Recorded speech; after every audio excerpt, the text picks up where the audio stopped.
Aku awalnya adalah leluhur ketujuh Dujie satu-satunya dari sekte Jian. Setelah keluar dari pengasingan dan menerobos, aku belum sempat merasakan kebahagiaan setelah peningkatan kultivasi. Aku melihat para pekerja konstruksi tidak jauh dari sana, menggunakan Qigong untuk membuka gerbang surga dengan satu pukulan, mengubah cuaca yang akan turun hujan. Mau-mau menginjak kapal terbang petir dan berhenti di halaman rumah penduduk, berkata kepada pria parubaya, "Orang tua, jaga kapalku." Bahkan Hi Huanzong pun menyerap keheranan dari para penggemar melalui siaran langsung internet.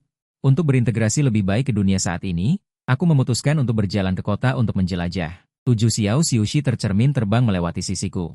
Aku merasa pakaian mereka sangat tidak biasa. Sebelumnya, selain Hi Huanzong, tidak ada yang berani berpakaian seperti ini. Saat aku sedang berpikir, aku melihat alat sihir pesawat ulang-alik hitam mengejar seorang paman berjanggut, terus mendekatiku. Konstruktor di depan, ngebut. Tolong menepi untuk bekerja sama dengan penyelidikan dan tunjukkan izin ramalanmu. Semakin aku ragu, aku sedikit meningkatkan keluaran kekuatan sihirku, cahaya spiritual abu-abu putih menyala. Kecepatan tiba-tiba meningkat beberapa tingkat, menjauhkan diri dari paman yang mengejar. Paman melihat data yang diumpankan kembali pada instrumen deteksi yang tajam. Dia berhenti dengan keras. Dia hanya bisa menyaksikan cahaya spiritual menghilang di langit. Semoga saja bukan dari jalan iblis. Sambil berdoa, paman mengeluarkan jimat dan mengukir pertemuannya ke dalamnya dengan pikiran spiritual. Cahaya spiritual menghilang dalam sekejap. Di sisi lain, aku sudah tiba di sebuah kota. Banyak alat transportasi mobil melaju. Bolak-balik di jalan raya yang lebar dan rata, tetapi itu sendiri digerakkan oleh campuran listrik dan kekuatan spiritual. Ini adalah suasana modern. Apa yang terjadi selama bertahun-tahun pengasinganku? Setelah mengamati untuk sementara waktu, aku mendarat di pinggir jalan. Cahaya spiritual abu-abu yang menyembunyikan aura menghilang. Dan jubah panjang brokat hitam otomatis berubah menjadi kemeja putih dan celana kasual biasa. Kemudian dia secara bertahap berjalan ke dalam ruangan. Zhang Yunlu, siswa sekolah menengah atas tahun ketiga dari sekolah menengah Xuanjian ketiga, karena pengaruh orang tuanya. Dia suka mempelajari sejarah dunia rekreasi kuno. Kultivasinya di lapisan ke-8 Kirefining memiliki reputasi yang cukup besar di sekolah. Jarang sekali hari Jumat, dia berencana untuk bersantai dengan baik. Dia membeli jus dan baru saja mendapatkannya di tangannya, komunikator di tangannya berdering. Ternyata itu adalah telepon dari kakaknya. "Kamu segera kembali ke sekolah, jangan keluar. Ada kultivator besar di atas alam anti kekosongan yang keluar di dekat sini." Untuk saat ini, tidak yakin apakah dia adalah kultivator iblis besar. Keluar dari pengasingan bukanlah lelucon. 3 tahun yang lalu, kultivator iblis alam anti kekosongan, Chang Jiezizi, di kota. Dia menggunakan formasi iblis dan langsung menghancurkan seluruh generasi sekte Hengjian di sebelahnya untuk mengorbankan pedang dan memperbaiki hukum. Meskipun dia akhirnya dibunuh oleh kultivator ortodoks besar yang datang, orang-orang yang mati benar-benar mati. Kultivator iblis besar kuno itu tidak mematuhi aturan era baru. Mengetahui keseriusan masalah, dia tidak peduli. Baru minum seteguk jus, Zhang Yunlu menutup komunikator dan bangkit dan berlari keluar. Namun, begitu dia tiba di luar dan melihat ke atas, dia melihat garis-garis merah terang yang tak terhitung jumlahnya menyala di langit, menutupi seluruh kota. Formasi pelindung kota diaktifkan. Untuk menjamin keselamatan warga, segera menuju sekolah Jiujing atau markas Xianzong. Jangan tinggalkan area pelindung kota. Departemen penanganan kultivator telah dikerahkan, kultivator cermin anti kekosongan, Xianing Zhenren, dan 12 kultivator transformasi dewa. 72 kultivator Yuan Ying. Sebuah suara familiar, menyebar ke seluruh area di bawah pengaruh artefak. Dia adalah kepala sekolah-sekolah menengah Xuanjian ketiga. Xuanjian adalah orang dengan kultivasi tertinggi. Zhang Yunlu mati-matian berlari menuju sekolah. Sosoknya meninggalkan bayangan, bertemu denganku yang sedang mengamati kota di jalan. Melihat penampilannya yang muda, aku tidak banyak berpikir. Jadi, aku membawanya ke sekolah. Mengikuti kerumunan, akhirnya sampai di sekolah, akhirnya bisa bernapas lega. Kultivasi para guru tidaklah rendah, dan kepala sekolah hanya selangkah lagi untuk mencapai kultivator cermin anti kekosongan. Dengan bantuan kekuatan formasi pelindung kota, bahkan jika iblis tua cermin anti kekosongan benar-benar menyerang, itu bisa ditahan untuk sementara waktu. Aku adalah siswa di sini. Jika kamu tidak familiar, aku bisa. Di mana dia? Di bawah gedung sekolah, aku melihat sekeliling. Aku mengerti ketika mendengar siaran di luar. Alasan Hizi menampilkan pertunjukan sebesar itu adalah karena aku keluar dari pengasingan. Bagaimana dunia ini bisa menjadi begitu modern? Murid-murid mengenakan seragam sekolah yang sama, dan para guru mengenakan jas dan dasi. Lupakan saja, lebih baik pergi ke perpustakaan. Dengan cakupan indraku, aku berjalan menuju perpustakaan. Lantai pertama adalah deretan rak buku yang penuh dengan berbagai macam buku. Selama mereka adalah siswa di sini, mereka bisa masuk. Lantai 2 membutuhkan izin untuk masuk. Di dalamnya terdapat ribuan slip batu giok, yang mencatat semua teknik dasar dan mantra pelatihan Ki. Lantai 3 adalah pendirian yayasan, lantai 4 adalah inti emas, dan di lantai 5. Hanya ada 7 slip batu giok yang berkilauan. Diukir di dalamnya adalah kekuatan supernatural Yuan Ying dari 7 sekte leluhur besar. Aku sedikit terkejut. 7 sekte leluhur besar hanya memiliki 6 sekte leluhur besar sejak zaman dahulu. Bagaimana bisa tiba-tiba ada satu lagi? Apa nama kekuatan supernatural tambahan itu? Teknik ajaib 7 Yin Yang Hi Huan Cai. Apakah itu kekuatan supernatural sekte Hi Huan? Apakah sekte Hi Huan adalah sekte leluhur ortodoks? Aku datang ke depan rak buku. Aku meraih salinan sejarah dunia baru. Isi buku itu tidak lengkap. Kaisar Suci berasal dari 1000 tahun yang lalu. Pertama kali menunjukkan bakatnya. Alamnya tidak lebih rendah dari para pemimpin sekte dari sekte leluhur besar. Menamai seni abadi tertinggi. Bergabung dengan beberapa sekte ortodoks besar yang berada di urutan kedua setelah sekte leluhur besar, mendorong perubahan zaman. Bentuk dunia secara bertahap berubah dalam proses ini. Bagaimanapun, 500 tahun akhirnya berevolusi menjadi model saat ini. Aku menutup buku itu dan meletakkannya kembali di rak buku. Isi buku itu tidak lengkap. Mengapa aliansi dari berbagai sekte besar dan sekte kebahagiaan tidak dijelaskan ketika mereka menjadi jalan yang benar? Dahulu kala, aku juga ingin mengubah sesuatu. Tetapi perubahan menjadi semakin kacau, dan akhirnya aku menyadari bahwa transformasi tidak cocok untukku. Sekarang, seseorang benar-benar berhasil melakukan retret tertutup. Aku harus mempelajarinya dengan cermat. Tapi sebelum itu, aku harus menenangkan lelucon ini dulu. Di ruang kelas, Zhang Yunlu memegangi pipinya dengan satu tangan sambil duduk di sudut. Tangan yang lain memegang ponsel. Hanya saja layar terus berputar tanpa gambar. Sinyalnya pasti memburuk karena aktivasi formasi pelindung kota. Karena tidak ada hal lain yang bisa dilakukan, orang-orang yang saling kenal di kelas berkumpul dan berbicara tentang 3 tahun lalu. Chang Jiezitu mengungkapkan niatnya yang sebenarnya. Kudengar iblis itu sudah mati, tapi dia punya kakak. Dalam beberapa tahun terakhir, dia diam-diam menangkap para jenius sekte besar untuk membangkitkan adiknya. Orang yang berbicara adalah seorang remaja berbulu abu-abu di tingkat ke-9 pelatihan Ki. Zhang Yunlu tidak terlalu memperhatikannya. Ada terlalu banyak rumor online tentang Chang Jiezi. Tapi berapa banyak yang benar?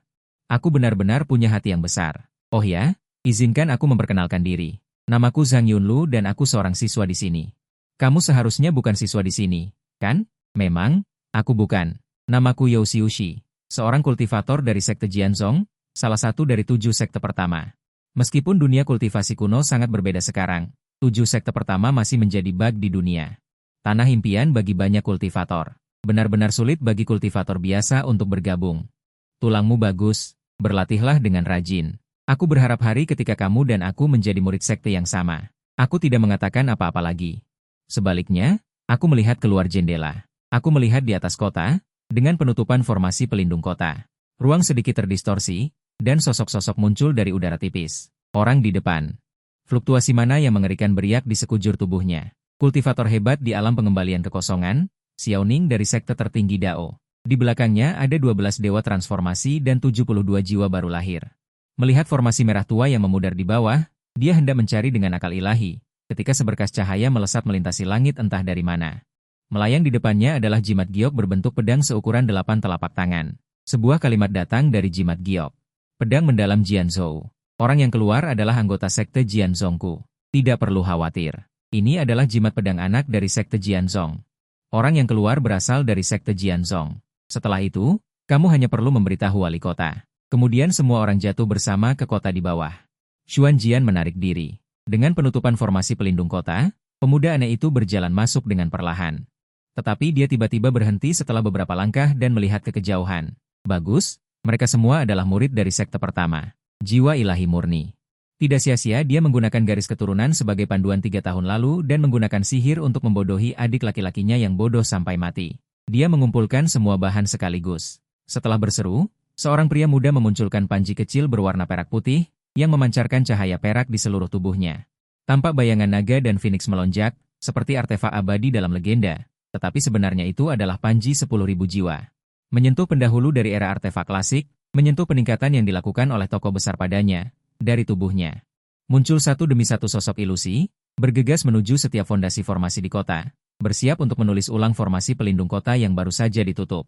Xuanjian adalah SMP Negeri 3, karena penutupan formasi pelindung kota, banyak orang yang sebelumnya berada di ruang kelas keluar. Ada seorang kultivator alam anti kekosongan yang bersaksi, suasana tegang juga menghilang, Banyak dari Zhang Yunlu merasakan energi spiritual yang berangsur-angsur damai. Menunjuk ke seekor naga dan seekor phoenix di kejauhan, dua bayangan raksasa melayang di atas kota Xuanjian. Dia tidak bisa menahan diri untuk sementara menghela nafas bahwa penampilan kultivator alam anti kekosongan itu sangat megah.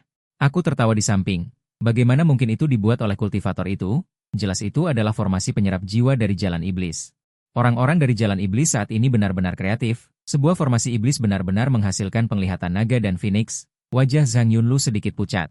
Hatinya tidak mau percaya. Satu-satunya hal yang dilihatnya di Lingwang, sebenarnya mengerti bahwa orang di depannya tidak membohonginya. Banyak orang di tempat kejadian mengeluarkan ponsel mereka untuk mengambil foto, tetapi dengan cepat diusir oleh satpam di tahap inti emas. Di antara mereka ada beberapa yang berambut kuning. Bahan dan pengerjaan pedang terbang yang mereka kendarai sangat biasa, tetapi ada berbagai macam cahaya yang menyilaukan. Bertanya-tanya bagaimana pedang terbang orang-orang itu digunakan. Zhang Yunlu menjawab, itu adalah lapisan cat pedang terbang ditambah modifikasi peluru ki pedang, tidak ada gunanya. Aku langsung mengerti di dalam hatiku. Ternyata itu adalah api hantu versi kultivator. Melanjutkan 3 suara lonceng kuno yang panjang, pupil Zhang Yunlu menyusut. Terlihat bayangan naga dan phoenix di langit saling mendekat, sebuah panji kecil berwarna perak putih muncul dari tengahnya. Panji itu memiliki banyak dewa ucapan mikro yang terwujud. Setiap kultivator yang melakukan kontak mata dengan para dewa, hanya merasa bahwa cahaya di mata para dewa adalah cahaya dari jalan agung. Jadi mereka tidak waspada. Dalam sekejap, 70% kultivator di ruang Xuanjian menjadi terobsesi dengan itu, jiwa mereka akan meninggalkan tubuh.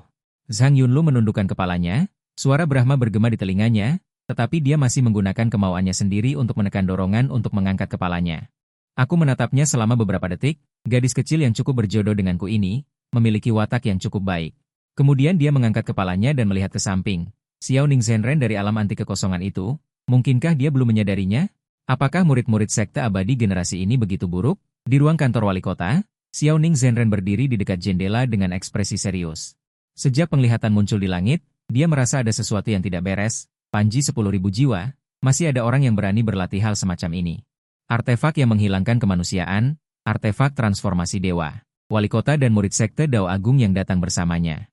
Berdiri diam di belakangnya tanpa mengucapkan sepatah kata pun, formasi pelindung kota telah diubah menjadi formasi penyerap jiwa. Akan pergi untuk menahan orang-orang yang berlatih ki. Menunggu dukungan sekte. Setelah mengatakan itu, tanpa memberi wali kota kesempatan untuk bertanya, seluruh orang berubah menjadi cahaya pelarian dan bergegas keluar.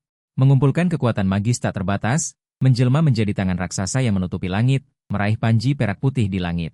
Justru kekuatan magis besar, segel tangan ki bawaan. Xiao Ning Zhenren menggunakan banyak teknik. Sebuah suara lembut seperti giok terdengar. Terlihat dewa duduk di puncak awan mendorong telapak tangan. Sungai cahaya biru bergulung menabrak tangan raksasa itu. Gelombang kejut yang terlihat dengan mata telanjang menyebar. Di bawah benturan keduanya, bangunan bertingkat tinggi langsung terkoyak. Tanah langsung cekung ke dalam. Panji 10.000 jiwa menari dengan ringan. Seorang pemuda cerah dan ramah mewujud dan meraih gagang Panji. Salam pada Xiao Ning Zhenren. Bisakah aku meminjam jiwa Zhenren untuk digunakan? Keduanya saling berhadapan dari jauh. Pemuda itu menunggu kekuatan susunan penghisap jiwa bekerja secara maksimal. Sementara Xiao Ning Zhenren sedang berpikir, apakah bertahan sampai bantuan tiba, atau menggunakan pedang penghancur kejahatan Taisu di Laut Batu untuk membelahnya sampai mati. Sejujurnya, dia enggan dengan jiwa ilahi. Aku pikir iblis macam apa. Ternyata hanya orang miskin yang tidak mampu membeli jiwa ilahi buatanmu. Ekspresi pemuda itu membeku dan tidak bisa tertawa. Apa yang Zhenren katakan benar. Jadi hanya bisa melakukan ini. Pemuda itu menghela nafas pelan. Meskipun jiwa ilahi buatanmu nyaman. Tetapi dia memohon jiwa ilahi buatanmu yang kualitasnya sebanding dengan Xiao Ning Zhenren. Bahkan jika dia menjual dirinya sendiri, dia tidak akan mampu membelinya. Iblis zaman sekarang benar-benar sulit dihadapi. Panji 10.000 jiwa di tangannya bergoyang. Silakan jalan, Zhenren. Terlihat cahaya biru seperti air terjun. Panji jiwa yang menyerupai dewa itu berbicara serempak. Xiao Ning Zhenren terkejut. Topeng merah tua langsung menutupi seluruh kepala. Tetapi tidak berpengaruh sama sekali. Suara nyanyian Brahma bergema di telinga. Kultivasinya sendiri lebih tinggi darinya. Ditambah lagi dengan dukungan susunan penghisap jiwa. Mencoba serangan pertama. Hanya dalam sekejap, kelelahan tak terbatas muncul dari lubuk jiwanya. Membuatnya hanya ingin menutup mata dan tidur sampai akhir zaman. Dalam satu pertemuan, Xiao Ning Zhenren dari alam pengembalian kekosongan akan ditangkap. Melihat jiwanya akan diserap ke dalam panji 10.000 jiwa. Kekhawatiran menjadi pahit seumur hidup mungkin tidak bisa tidur. Raungan seperti guntur. Cahaya biru memenuhi langit beriak. Langit seolah-olah terbakar dalam sekejap. Cahaya merah darah menembus. Cahaya biru memenuhi langit. Pemuda yang sedang berurusan dengan Xiaoning Zhenren mengangkat alis. Sambil menghindar ke samping, dia mengayunkan tangan kirinya dan menyapu dengan ringan. Cahaya darah runtuh. Terlihat seorang pria kekar setinggi hampir 3 meter menyilangkan kedua tangannya, menghalangi serangan pemuda itu. Kultivator tubuh. Juga seorang kultivator tubuh dari alam pengembalian kekosongan. Bukankah itu Lao Jiang? Dengan cepat, beberapa siswa di sekolah mengenali kultivator tubuh itu. Tetapi lebih banyak orang masih dalam keadaan linglung. Itu penjaga perpustakaan itu. Tidak ada yang menyangka bahwa orang tua yang sekarat itu sebenarnya adalah ahli dunia luar. Ternyata para kultivator hebat suka bermain di dunia fana itu benar adanya. Tetapi lukanya sangat parah, dia seharusnya akan segera mati. Bagaimana kamu mengetahuinya? Sang Yunlu terkejut, tiba-tiba menoleh menatapku. Sebuah tebakan yang sangat absurd muncul di benaknya. Mata Lao Jiang di langit dipenuhi dengan darah, karena luka tersembunyi di tubuhnya. Dia telah mencapai batasnya dengan menahan telapak tangan itu. Orang yang sekarat juga berani merusak urusanku? Setelah kalimat samar, pemuda itu menamparnya seperti lalat. Kultivator tubuh alam pengembalian kekosongan ini bukanlah pilihan awalnya. Tetapi sekarang ada yang lebih baik. Setelah membereskan Xiaoning, aku akan mengeluarkan jiwa orang tua ini. Di sekolah, aku memperhatikan semua ini dan masih tidak bergerak. Sementara itu, Xiaoning Zhenren di langit melihat rekan Tao yang datang menyelamatkannya terlempar dan tidak tahu apakah dia hidup atau mati. Hatinya bahkan lebih bimbang. Hantu miskin yang tidak punya uang, aku akan mengirimmu ke bawah hari ini. Berbagai kata-kata kotor yang benar-benar tidak tahu malu keluar dari mulut Xiaoning Zhenren. Bahkan pemuda iblis di seberangnya tercengang. Tetapi melihat Xiaoning Zhenren marah, cahaya ungu gemetar, dan niat pedang melonjak ke langit. Ki pedang penghancur kejahatan Taisu, seluruh kota membeku dan berubah menjadi hitam putih. Hanya sedikit cahaya ungu yang semakin menyilaukan, semua gerakan orang di sekolah membeku pada saat ki pedang keluar. Satu-satunya yang tidak terpengaruh adalah aku dan Zhang Yunlu. Di dunia hitam putih, pedang ungu meraung dan berderap seperti naga yang berenang, dan akan mencabik-cabik pemuda iblis itu. Pada saat yang kritis, langit tampak seperti ada sesuatu yang pecah. Sebuah tangan besar yang berguling dengan energi iblis menjulur keluar dari sana dan menghancurkan pedang. Dan meraih Xiaoning Zhenren. Di atas alam pengembalian kekosongan, seorang tokoh besar telah bergerak. Xiaoning Zhenren sama sekali tidak bereaksi. Tepat ketika dia akan kehilangan nyawanya, pedang penghancur kejahatan Taisu yang hancur berkumpul kembali. Dan pedang itu puluhan kali lebih kuat dari sebelumnya. Bahkan tangan iblis itu melambat di bawah pengaruhnya. Saat berikutnya, ki pedang agung, dan lolongan penuh rasa sakit yang seolah-olah menderita atau tidak, keluar. Langit yang pecah kembali ke keadaan semula. Adapun pemuda iblis itu, dia bahkan dihancurkan oleh pedang. Jiwa terbang dan menghilang, mati dan tidak bisa mati lagi. Hanya panji 10.000 jiwa yang tergantung dengan tenang di langit. Orang-orang di sekitar sekolah masih dalam keadaan membeku. Aku berbalik untuk melihat Zhang Yunlu. Bagaimana perasaanmu, gadis kecil? Menurutmu bagaimana iblis yang muncul terakhir kali itu? Bagaimana? Dia seharusnya mati. Ki pedang itu, ki pedang penghancur kejahatan Taisu, tangan seorang kultivator pedang yang pertama kali melatih kitab pedang Taisu. Jadi, kamu adalah... Suara Zhang Yunlu sedikit bergetar. Meskipun aku tidak pernah menyebutkan identitasku. Tetapi dia juga tidak dengan sengaja menyembunyikan identitasnya. Saat pedang ungu menghilang, langit dan bumi sudah mulai berangsur-angsur memulihkan warna. Ini adalah era yang baik. Aku sangat menyukainya. Jadi selanjutnya, aku akan tinggal di kota ini untuk sementara waktu. Aku menatap Zhang Yunlu dan tersenyum sedikit. Jika kita ditakdirkan untuk bertemu lagi, aku akan memberimu hadiah kecil yang lumayan. Saat kata-kata itu jatuh, sosok itu menghilang. Xiaoning Zhenren menghela nafas lega di langit. Aku pikir itu hanya tugas sederhana, tetapi aku tidak menyangka bahwa aku hampir jatuh di sini. Monster tua terkutuk ini benar-benar menindas yang kecil dengan yang besar. Apakah kamu benar-benar berpikir tidak ada seorang pun di belakang Taois? Setelah kembali, aku akan meminta paman guru untuk mengambil tindakan. Aku tidak akan membunuhmu. Paman guru, cahaya pelarian muncul di ujung langit, tetapi itu adalah para keponakan guru yang datang bersamanya. Kebetulan sekarang aku tidak perlu melakukannya sendiri. Biarkan para keponakan guru ini membawa rekan Tao ini ke rumah sakit. Pedang terakhir paman guru terlalu tampan. Ki pedang agung dan jujur, sekilas itu adalah kekuatan besar. Aku tidak menyangka paman guru memiliki teman seperti itu. Kekuatan pedang itu telah jauh melampaui alam pengembalian kekosongan. Paman guru, jangan-jangan kamu menyembunyikan kultivasimu? Menyembunyikan omong kosong? Kalian masih punya muka untuk mengatakan itu? 12 dewa lukisan yang ikut datang. Ternyata 9 diantaranya adalah mata-mata. Memikirkan hal ini membuatnya merasa sesak di dada. Tapi yang membuatnya lebih sakit hati masih energi pedang Taisu pemecah batas itu. Beberapa tahun belakangan ini, para ahli pedang hebat yang memiliki hubungan baik dengan garis keturunannya telah meninggalkan benua tengah. Mencari pedang untuk latihan benar-benar sangat sulit. Terutama karena dalam warisan garis keturunannya ini, Banyak kekuatan gaib yang membutuhkan pedang pendekar pedang sebagai bahan latihan. Kalian gendong teman tahu ini, kirim dia ke rumah sakit dulu. Kali ini berkat berbicara setengah jalan. Manusia sejati Xiao Ning tiba-tiba bergetar. Sebuah energi ungu yang sangat murni, kekuatannya sama dengan sebelumnya. Energi pedang muncul sangat tiba-tiba di lautan kesadarannya. Energi pedang Taisu pemecah batas telah kembali, dan dia sama sekali tidak menyadarinya. Dengan cara seperti itu, mungkinkah itu benar-benar 4 tetua dari sekte pedang? Atau bahkan monster tua tingkat tetua agung? Dalam sekejap, dia memahami banyak hal. Tidak heran energi pedang yang hancur akan menjadi lebih kuat. Kemudian, dia merasa sedikit takut. Semua ini membuktikan. Senior sekte pedang itu ada di dekatnya. Jika dia tidak menggunakan pedang yang dibawa oleh pedang anak, Pulin. Senior sekte pedang yang baru keluar itu mungkin akan melihatnya dihancurkan oleh ahli iblis yang muncul kemudian. Di sisi lain, setelah aku meninggalkan sekolah menengah Suanjian ketiga, aku masih berkeliaran tanpa tujuan. Sampai ahli dari sekte Tao tertinggi itu datang ke Suanjian. Dia baru mendongak dan melirik. Tidak lama kemudian, kesadaran ilahi yang menakutkan seperti jurang yang dalam menyapu seluruh kota. Aku tidak peduli dan berhenti di depan toko pengecatan pedang terbang. Bosnya mungkin sedang sibuk melarikan diri sebelumnya. Jadi dia bahkan tidak menutup pintu. Tapi di papan nama di samping tertulis isi yang bisa dicat. Versi simulasi 1.0 dari pedang petir elang. Setelah dicat, dapat mensimulasikan suara pedang pendekar pedang, petir elang. Efek cahaya khusus dikenakan biaya tambahan. Yaitu, jenis yang kulihat di sekolah sebelumnya. Selain mewah, tidak ada gunanya. Benar-benar versi penampilan kultivasi abadi. Kemudian ada versi 2.0. Ada efek untuk menakut-nakuti kejahatan. Dan harganya sangat menyentuh. Harganya langsung 10 kali lebih mahal. Tentu saja, ada juga versi lengkap dari kit pedang petir elang, yang dapat sepenuhnya mengerahkan kemampuan pedang petir elang. Harganya juga beberapa kali lipat dari yang kedua. Terakhir, ada satu lagi. Ini menarik. Pengecatan divisi cahaya pedang, terbatas. Setelah dicat, dapat menggunakan divisi cahaya pedang sebanyak 3 kali. Pedang Void dapat memenggal. Divisi cahaya pedang biasanya untuk sekte pedang. Perlengkapan standar pendekar pedang elit. Ada juga beberapa jenius yang memahami ranah ini di periode pendirian fondasi. Tapi bagaimanapun juga, ini adalah ranah yang membutuhkan upaya besar untuk dicapai. Namun sekarang, 1 kali pengecatan sudah cukup. Pengecatan lainnya hampir sama. Hanya hiasan yang tidak berguna. Digunakan untuk memuaskan kultivator muda, itu adalah hal yang sia-sia. Aku melirik sekilas dan masuk ke toko.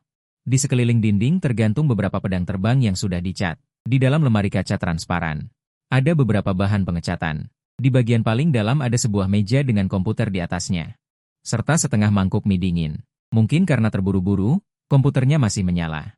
Namun karena jaringan terputus, layar membeku. Di layar ada seorang kultivator wanita yang sangat cantik. Tubuhnya menggoda, mengenakan gaun merah panjang tipis. Di sudut kiri atas ada baris kata-kata kecil. Isinya sangat sederhana, Zhong Jiajia dan Huan Zhong Hi Dao Jing Xiuxi. Hi Dao Jing juga dikenal sebagai Daneng. Bahkan di dalam sekte abadi, mereka adalah tokoh pilar tengah. Satu tamparan bisa membunuh ratusan orang. Xiao Ning Zhenren, seperti alam pengembalian kehampaan, hidup itu tidak mudah, Daneng menjual seni. Aku duduk dan mengeluarkan 2 makanan ringan. Meletakkannya di samping sebagai biaya internet. Setelah mempelajari sebentar, cara penggunaannya hampir sama dengan yang ada di ingatannya. Mengetuk layar, gambar yang membeku menjadi hitam. Setelah memuat sebentar, layar kembali menyala. Di tengah musik yang merdu, terlihat seorang tokoh besar dari sekte Huanzong mengenakan pakaian minim. Di depannya tergeletak sebuah kin. Itu adalah melodi yang belum pernah kudengar. Nadanya damai, tetapi dimainkan oleh seseorang, justru membuat hati berdebar. Semua orang ingin mendengarkan apapun yang ingin mereka katakan. Suaranya lembut, dan dia mahir memikat hati. Jelas, ini adalah seni pesona yang sangat mendalam. Rentetan komentar terus bermunculan. Hanya dalam 1 menit, ribuan komentar muncul. Saat itulah aku merasakan. Energi tajam yang tak dapat dijelaskan datang dari layar, seolah ingin menyedot pikiranku. Keheranan dan firasat. Namun pada akhirnya tidak dapat menemukan target. Hanya bisa menghilang tanpa daya. Agak menarik. Tidak heran Huanzong bisa dicuci menjadi sekte yang benar. Tampaknya terkait erat dengan metode menghisap keheranan orang melalui internet ini. Setelah menutup siaran langsung, aku langsung mencari konten metode Huanzong ini. Konten terkait tidak disembunyikan. Metode menyerap pikiran dan keheranan melalui internet ini muncul setelah seorang jenius Huanzong menelitinya. Metode kultivasi Huanzong sebagian besar menyerap pikiran, esensi atau harmoni yin dan yang. Di zaman kuno, sebagian besar kultivator Huanzong ingin berkultivasi ke tingkat yang lebih tinggi. Harus mencari tungku untuk memetik dan mengisi ulang. Inilah alasan mengapa Huanzong dicap sebagai jalan iblis. Namun sejak Ling Wang mengalami masalah. Setelah metode menyerap keheranan dan pikiran melalui internet diciptakan, perilaku memetik dan mengisi ulang tungku secara bertahap dihilangkan. Metode ini tidak hanya aman, tetapi juga keheranan dan pikiran yang diperoleh jauh melampaui memetik dan mengisi ulang satu tungku. Tidak lama kemudian, Hehuan Sekte berunding dengan 6 sekte abadi besar untuk membunuh sejumlah kultivator keras kepala di dalam sekte. Kultivator yang melakukan banyak kejahatan akhirnya secara resmi diputihkan dan menjadi sekte abadi besar ketujuh di alam Taishuan. Sekarang bahkan telah menjadi sedikit keheranan dan firasat di antara 7 sekte abadi besar, tapi siapa yang peduli? Lagi pula tidak melukai tubuh, paling banyak memasuki periode keadaan bijak untuk sementara waktu. Apakah biasanya kamu menonton beberapa konten tidak sehat? Bukankah kamu akan memasuki mode bijak? Sedikit harga ini dapat melihat penampilan seorang kultivator dao besar yang tinggi dan perkasa. Sungguh untung besar, oke? Keheranan dan firasat yang begitu kacau pasti tidak akan digunakan secara langsung. Seharusnya masih ada metode pemurnian di dalam Hehuan Sekte, tetapi ini belum diumumkan. Setelah membaca semua konten, saya membuka platform siaran langsung barusan dan kembali ke ruang siaran langsung kultivator wanita Hehuan Sekte barusan. Ren Pinky terus memutar, bangkit dan berjalan keluar. Setelah lebih dari setengah jam, saat Dao Sekte tertinggi selesai memeriksa, alarm juga dicabut. Orang-orang secara bertahap keluar dari berbagai sekte, markas dan sekolah. Seorang pemilik toko pengecatan yang sangat teliti terlambat karena beberapa hal. Ketika dia kembali, dia menemukan bahwa banyak orang berkeliaran di depan toko. Apakah ada bisnis yang datang? Namun, ketika dia melihat dengan jelas situasi di dalam toko, terutama ketika dia melihat beberapa orang berdiri di dekat komputer, dan beberapa suara keluar dari komputer. Ketika suara yang tidak pantas diputar di depan umum terdengar, bajingan mana yang menyentuh komputer? Dan saya yang menyebabkan semua ini. Sudah menggunakan uang sementara untuk menukar sejumlah uang dari era ini dan bersiap untuk menyewa tempat untuk ditinggali terlebih dahulu. Sebuah gedung bertingkat puluhan di pusat kota.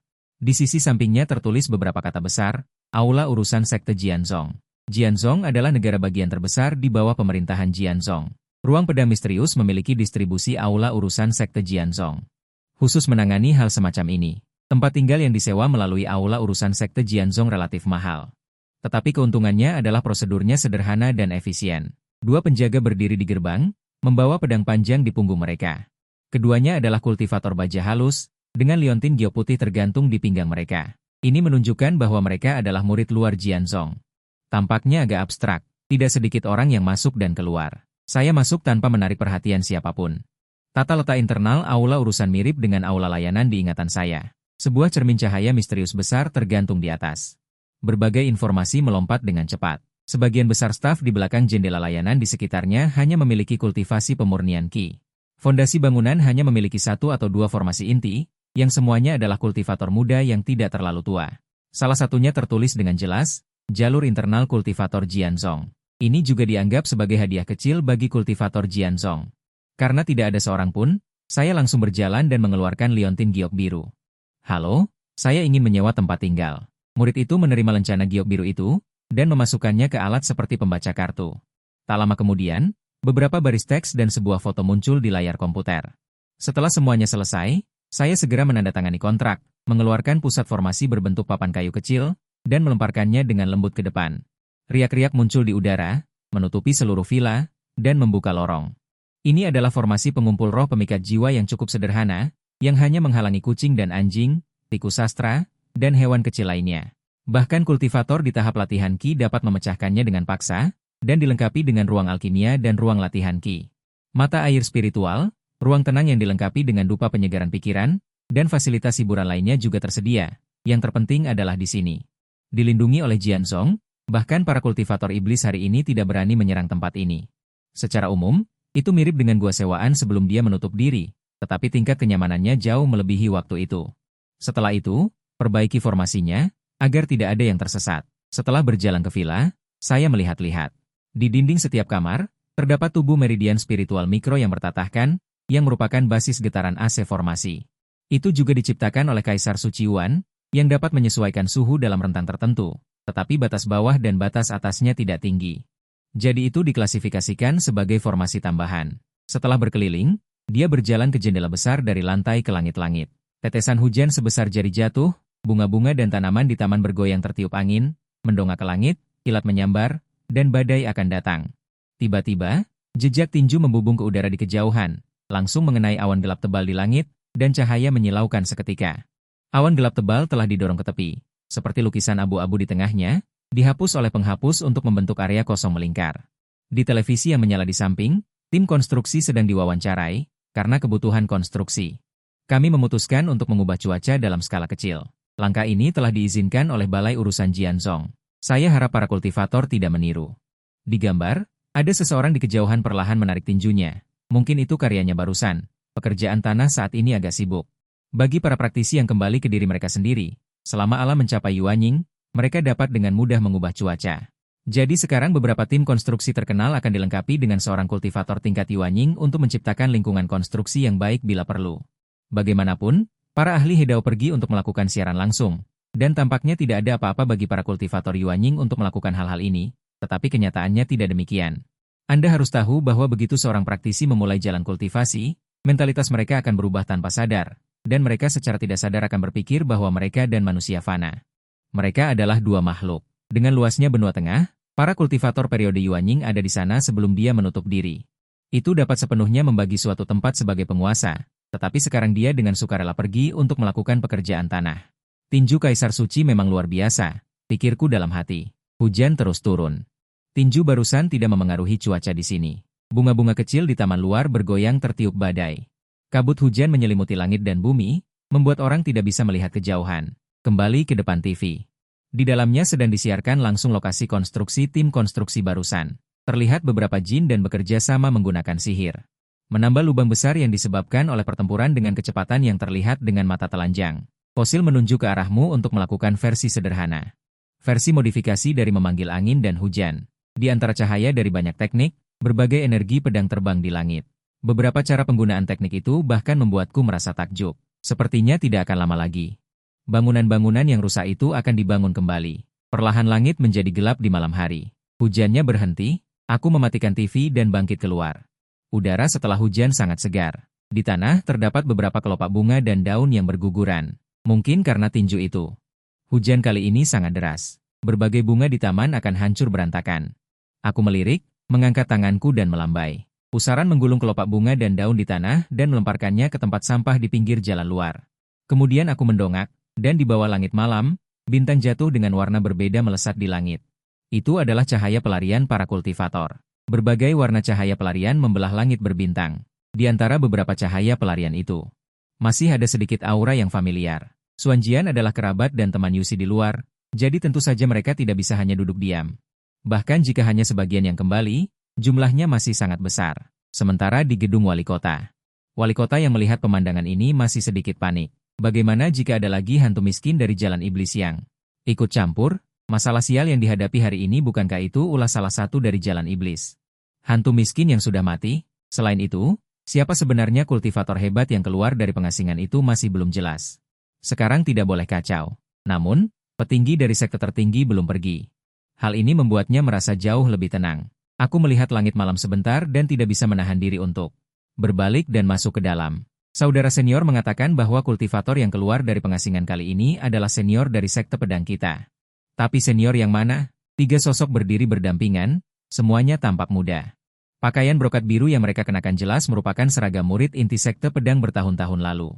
Di pinggang mereka terdapat sebuah giok biru dengan ukiran karakter pedang di atasnya. Ini menunjukkan bahwa ketiganya adalah murid inti sekte pedang.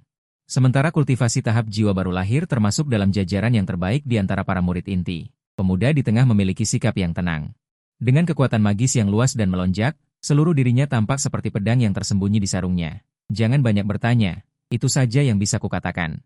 Kali ini adalah kesempatan emas, mungkin hanya sekali seumur hidup bagi kami beberapa kultivator.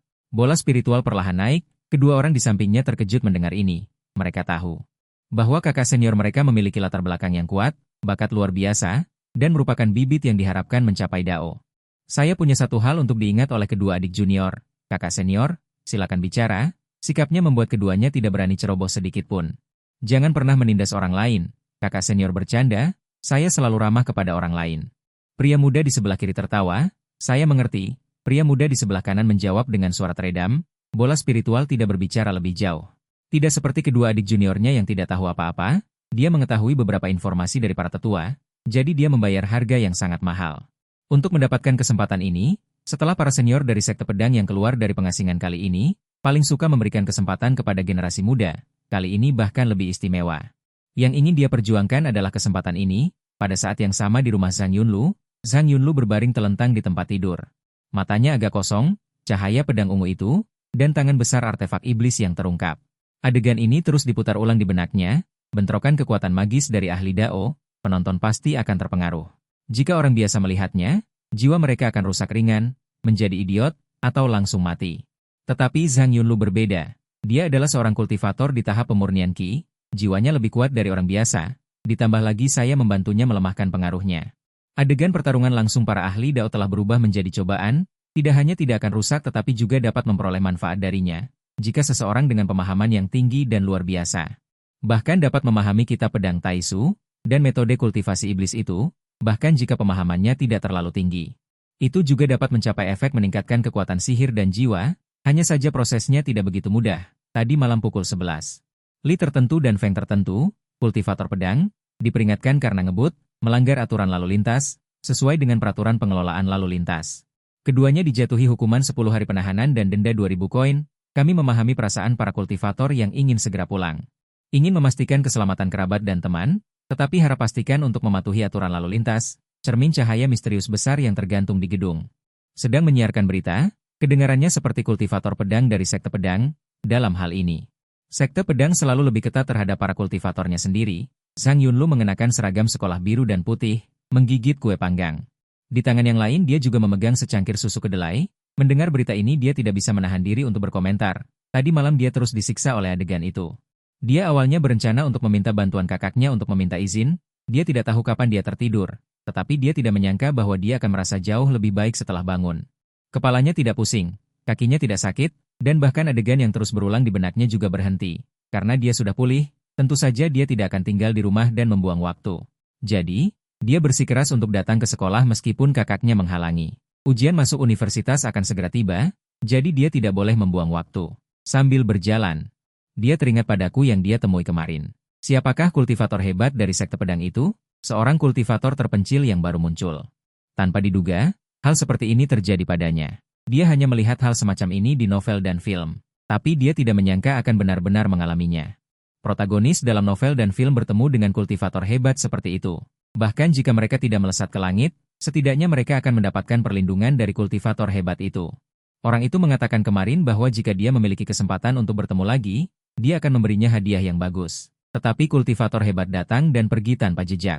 Kota Xuanjian sangat besar. Tidak mudah untuk bertemu. Menendang kerikil di pinggir jalan. Dia mempercepat langkahnya. Kerikil itu berguling ke depan dan akhirnya berhenti di kaki seorang pemuda yang tampak jujur. Dia mengerutkan kening, seolah-olah mengkhawatirkan sesuatu. Dua seniornya ditahan karena ngebut. Dan itu ditangkap secara pribadi oleh Xiao Ning Zhenren. Ada juga senior dari sekte tertinggi Dao di sana. Mereka tidak mungkin keluar dalam 10 hari ini. Lebih baik melakukan tugas sekte terlebih dahulu seperti yang dikatakan senior. Hari ini akan mengurangi poin kontribusi. Namun, tugas kali ini membutuhkan setidaknya 3 orang. Dia harus mencari 2 kultivator tingkat Yuaning lagi. Dia meraba-raba giok emas di pinggangnya. Lencana giok emas ini bukanlah jenis yang dipakai oleh murid sekte Jian, melainkan simbol keluarga Ling Qiuxian. Keluarga Lin memiliki pengaruh yang cukup besar di sekte Jian. Jadi, sebagian besar pembudidaya dari sekte Jian akan memberikan rasa hormat. Semoga token yang diberikan senior ini bermanfaat. Jika tidak, akan sia-sia. Mengapa kultivator lain membantumu? Pergi ke aula pekerjaan lain-lain di sini terlebih dahulu. Kebanyakan kultivator yang dihubungi melalui aula pekerjaan lain-lain. Kebanyakan dari mereka adalah orang-orang dari sekte ini. Akan lebih baik jika tugas ini dapat dilakukan bersama dengan orang-orang dari sekte ini. Saat dia berpikir, Zhang Yunlu melewati sisinya, seolah-olah tergerak oleh sesuatu. Dao Yi sedikit bergetar. Matanya berkedip dengan cahaya keemasan. Dia langsung melihat melalui tingkat kultivasi Zhang Yunlu. Tingkat ke-8 pemurnian Qi. Alam yang sangat biasa. Dia bisa menyentuh Dao Yi-nya. Siapakah gadis kecil ini? Sedikit rasa ingin tahu muncul di hatinya. Tanpa banyak ragu, dia langsung mengikuti. Sebagai seorang kultivator terpencil, Zhang Yunlu secara alami tidak dapat menemukannya. Tetapi setelah mengikutinya sepanjang jalan, dia tidak melihat sesuatu yang salah. Lupakan saja, mari kita pergi ke aula pekerjaan lain-lain untuk melakukan urusan yang benar terlebih dahulu. Dia akan kembali untuk mengamati setelah tugas selesai. Ada direktur di sekolah di tingkat Yuanying Qi dan kepala sekolah di tingkat Huashen Qi. Jika dia terus mengikuti, dia mungkin akan ditemukan. Dia hanya bisa berhenti di sini untuk saat ini. Dia berbalik dan pergi, berniat untuk langsung pergi ke aula pekerjaan lain-lain. Tetapi ketika dia melewati lorong tersembunyi, dia berbelok ke dalamnya. Tidak ada seorang pun di lorong itu. Sangat sunyi. Seekor kucing hitam memanjat ke dinding dan mengeong padanya. Teman, tidak ada seorang pun di sini. Anda bisa keluar. Suara itu bergema di lorong. Tidak mendapat jawaban. Tidak lama setelah keluar dari dekat sekolah, dia menyadari ada yang mengikutinya. Berani sekali mengikuti Jian Xiu di siang bolong. Dia mengira dia tidak beruntung. Tiba-tiba punggungnya terasa mati rasa. Bulu kuduknya berdiri. Tanpa ragu sedikit pun, dia langsung berbalik. Cahaya pedang ungu berbentuk setengah bulan yang terang benderang terpancar, menerangi seorang pria bertopeng yang entah sejak kapan muncul.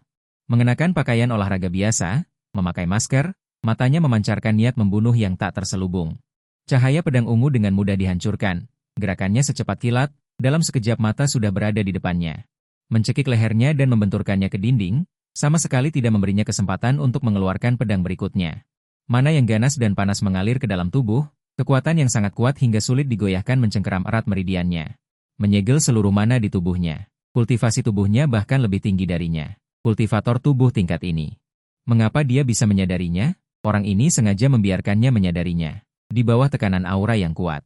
Dia hanya merasa pemandangan di depannya mulai sedikit kabur. Di sekeliling dinding tertempel jimat. Area setengah bulan yang terbentuk dari cahaya redup menyegel semua gerakan di sini. Dia tidak ingin memperbesar masalah. Tidak heran sejak awal menggunakan cara yang kejam. Kalian sampah sialan, tidak bisakah kalian diam saja untuk sementara waktu? Suaranya tercekat seolah-olah dia tidak bisa berbicara. Di mana aku menyinggungmu? Giok emas jatuh ke tanah dan mengeluarkan suara yang renyah. Tinju yang tak henti-hentinya baru berhenti. Pria bertopeng mengambil giok itu dan tampak terkejut. Kalian berani menyerang orang dari keluarga Lin? Kesadaran pemuda itu sudah agak kabur, tetapi dia masih berteriak setelah mendengar kata-kata ini. Itu adalah kakak seniorku. Suaranya agak tidak jelas. Terdiam beberapa saat. Apakah kamu orang dari Jianzhong? Omong kosong. Mungkin karena mengenai lukanya, setengah gigi yang hancur jatuh. Rasa sakit membuatnya tersentak menarik napas dingin, menekan keluhan dan amarah di hatinya, mengerahkan sedikit mana untuk meredakan rasa sakit. Aku Li Fengting dari Jianzhong. Siapa kamu? Mengapa kamu memukulku tanpa alasan? Lalu mengapa kamu lari ke gang? Aku ingin melakukan serangan balik. Siapa yang tahu kalau tingkat kultivasimu lebih tinggi dariku? Kamu terus mengikutiku, tentu saja aku harus memancingmu keluar.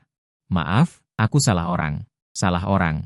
Sebelum dia sempat memaki, sebutir pil paksa dimasukkan ke dalam mulutnya. Pil itu segera bereaksi, luka di wajahnya terasa sedikit gatal. Ketika penglihatannya menjadi lebih jelas. Pria bertopeng dan jimat yang menempel di sekelilingnya sudah menghilang semua. Menatap gang yang kosong. Li Fengting saat ini tidak bisa lagi menahan keluhan di hatinya. Di kompleks Villa Jianzhong, aku menghabiskan sepanjang pagi. Dengan identitas Yao Sandao, semua barang sudah diurus. Sekarang sedang duduk di sofa sambil melihat-lihat Ling Wang. Tapi Yao Sandao di permukaan adalah murid luar dari Yuan Yinjing. Tentu saja menerima pesan dari Aula Zashi. Murid inti mencari orang untuk melakukan tugas, ada juga foto yang menyertai pesan itu.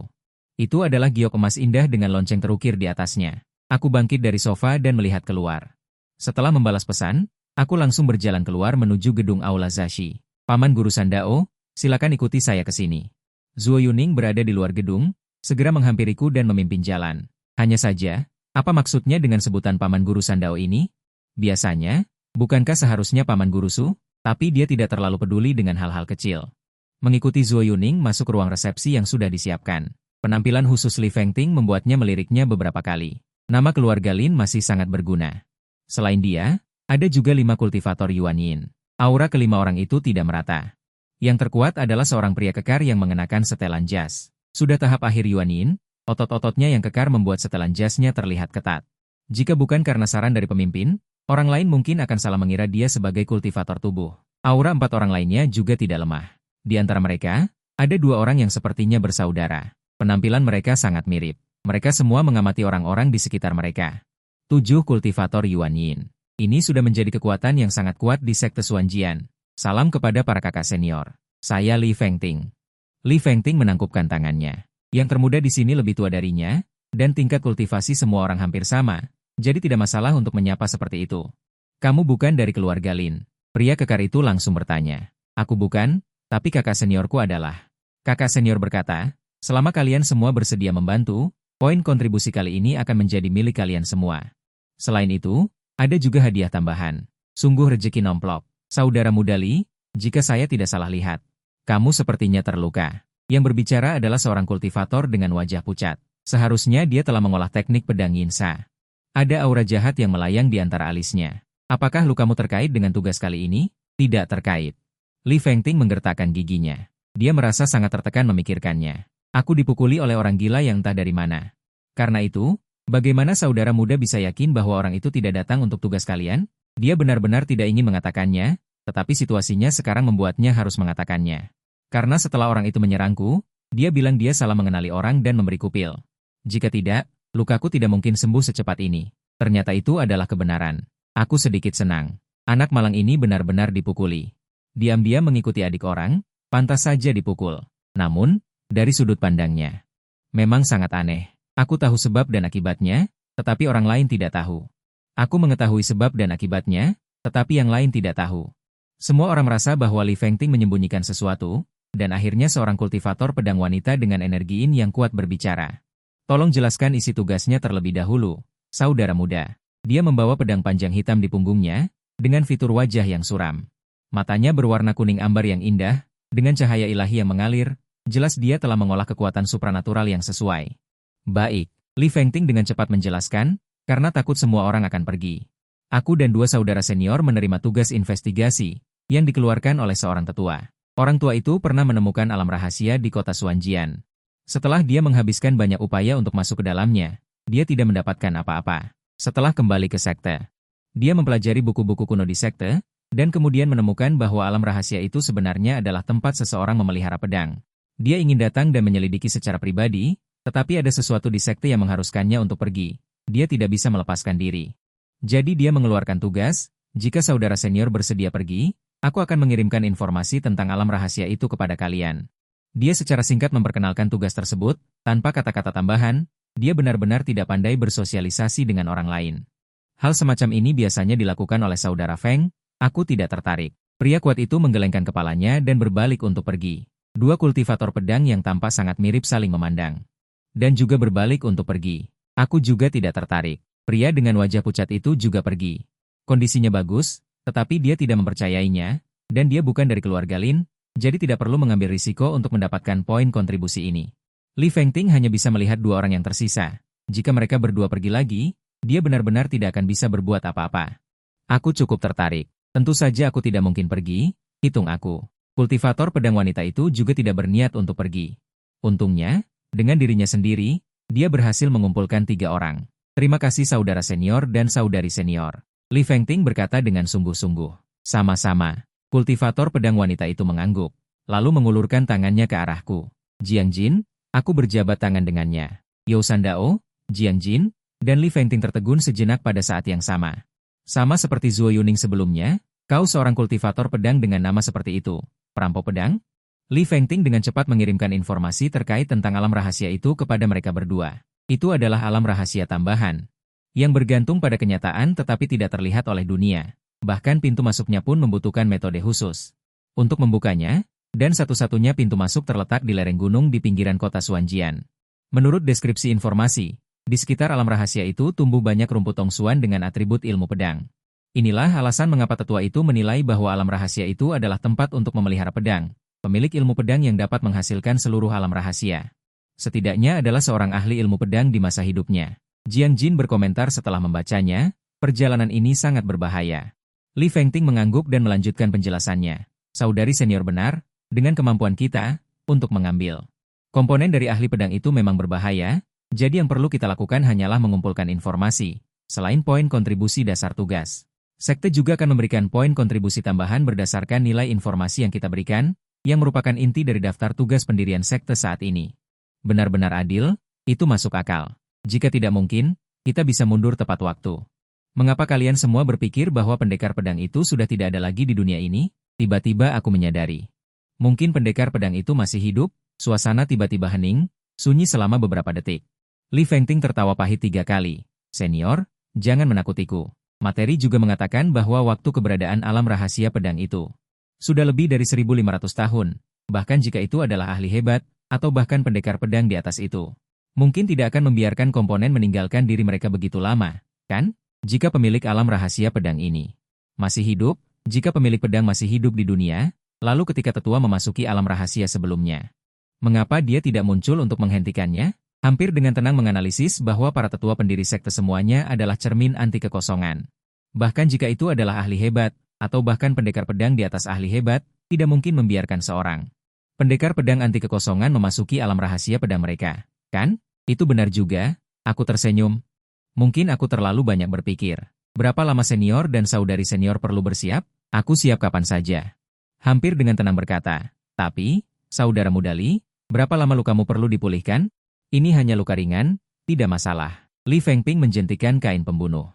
Dengan hormat memotongnya, berjatuhan satu demi satu, tetapi melihat seluruh kepalanya membesar satu putaran. Bengkak seperti kepala babi, perubahan ringan seperti bekas ikan hitam, mata kanannya pun tidak bisa dibuka karena benjolan bengkak. Gaya rambutmu cukup menarik, bahkan lebih lucu dari sebelumnya, aku berkomentar. Hampir melihat penampilannya dan hampir tertawa, tetapi masih menahannya. Orang yang menyerang saudara muda adalah seorang pembina tubuh.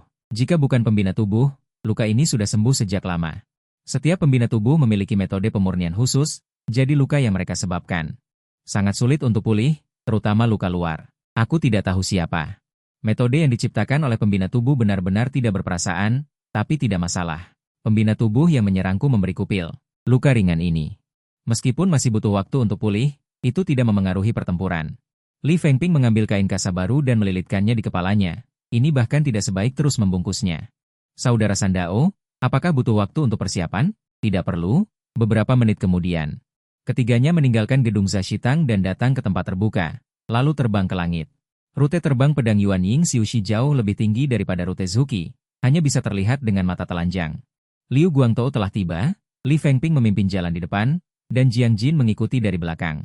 Aku dengan santai berada di belakang. Kecepatan ketiganya tidak terlalu cepat dalam cahaya pelarian yang datang dan pergi. Ini bukan karena Li Fengping tidak berlatih dengan baik metode pengendalian pedang. Metode pengendalian pedang sekte pedang tidak tertandingi di dunia. Jauh melampaui metode pengendalian benda biasa, alasan utama untuk memperlambat adalah karena kedua saudara senior kena tilang karena ngebut, harus lebih berhati-hati. Meski begitu, bagaimanapun, Yuan Yingxiu bukanlah kultivasi yang terlalu rendah, dan kecepatannya sangat cepat. Tidak lama kemudian, mereka bertiga tiba di pinggiran kota Xuanjianxi, gunung tempat alam rahasia itu berada. Saya melihat tumbuh-tumbuhan yang subur dan burung-burung berkicau, harimau, serigala, kera bermain dan tertawa, dan bahkan bisa melihat yang setebal ember. Ular raksasa berenang, tetapi mereka semua adalah binatang fana, tidak ada monster. Ketiganya memperlambat dan jatuh ke hutan gunung, dan terus berjalan di sepanjang jalan gunung, akhirnya sampai di suatu tempat. Di dekat batu besar yang menonjol keluar, sudah banyak binatang buas yang menyadari gerakan itu. Diam-diam mengikuti mereka bertiga, mata mereka serakah, para kultivator meludahkan aura. Daging dan darah memiliki daya tarik yang besar bagi binatang buas dan monster, dengusan dingin. Paksaan hukum Yuan Yingqi menyebar, banyak binatang buas langsung ketakutan dengan aura yang mengerikan ini. Seluruh tubuh mereka merinding, berbalik dan melarikan diri, sampai binatang buas lapar di sekitarnya. Setelah mereka semua melarikan diri, Li Fengping menarik kembali paksaan hukumnya. Sebagian besar binatang buas di gunung ini. Kebanyakan dari mereka memiliki tanda-tanda menjadi monster, tetapi tidak ada satupun yang menjadi monster. Jiang Jin melihat ada sesuatu yang salah. Ini sangat tidak masuk akal, aura di sini memadai, seharusnya tidak seperti ini. Dan dia juga belum pernah mendengar ada orang yang membersihkan monster di gunung ini secara teratur, untuk melihat ada sesuatu yang salah begitu cepat. Lumayan, karena aura mereka telah terputus, saya tidak bisa mengatakan terlalu banyak tentang murid cadangan yang lumayan ini. Jiang Jin terkejut, saudara Sandao, juga tahu cara melihat aura. Aku sedikit mengerti, aku tersenyum tipis dan terus menjelaskan alasan semua ini. Justru tujuan perjalanan kita kali ini, alam rahasia. Benar, tetua yang memberikan tugas. Dahulu membuka alam rahasia, menyebabkan sedikit aura dari alam rahasia bocor.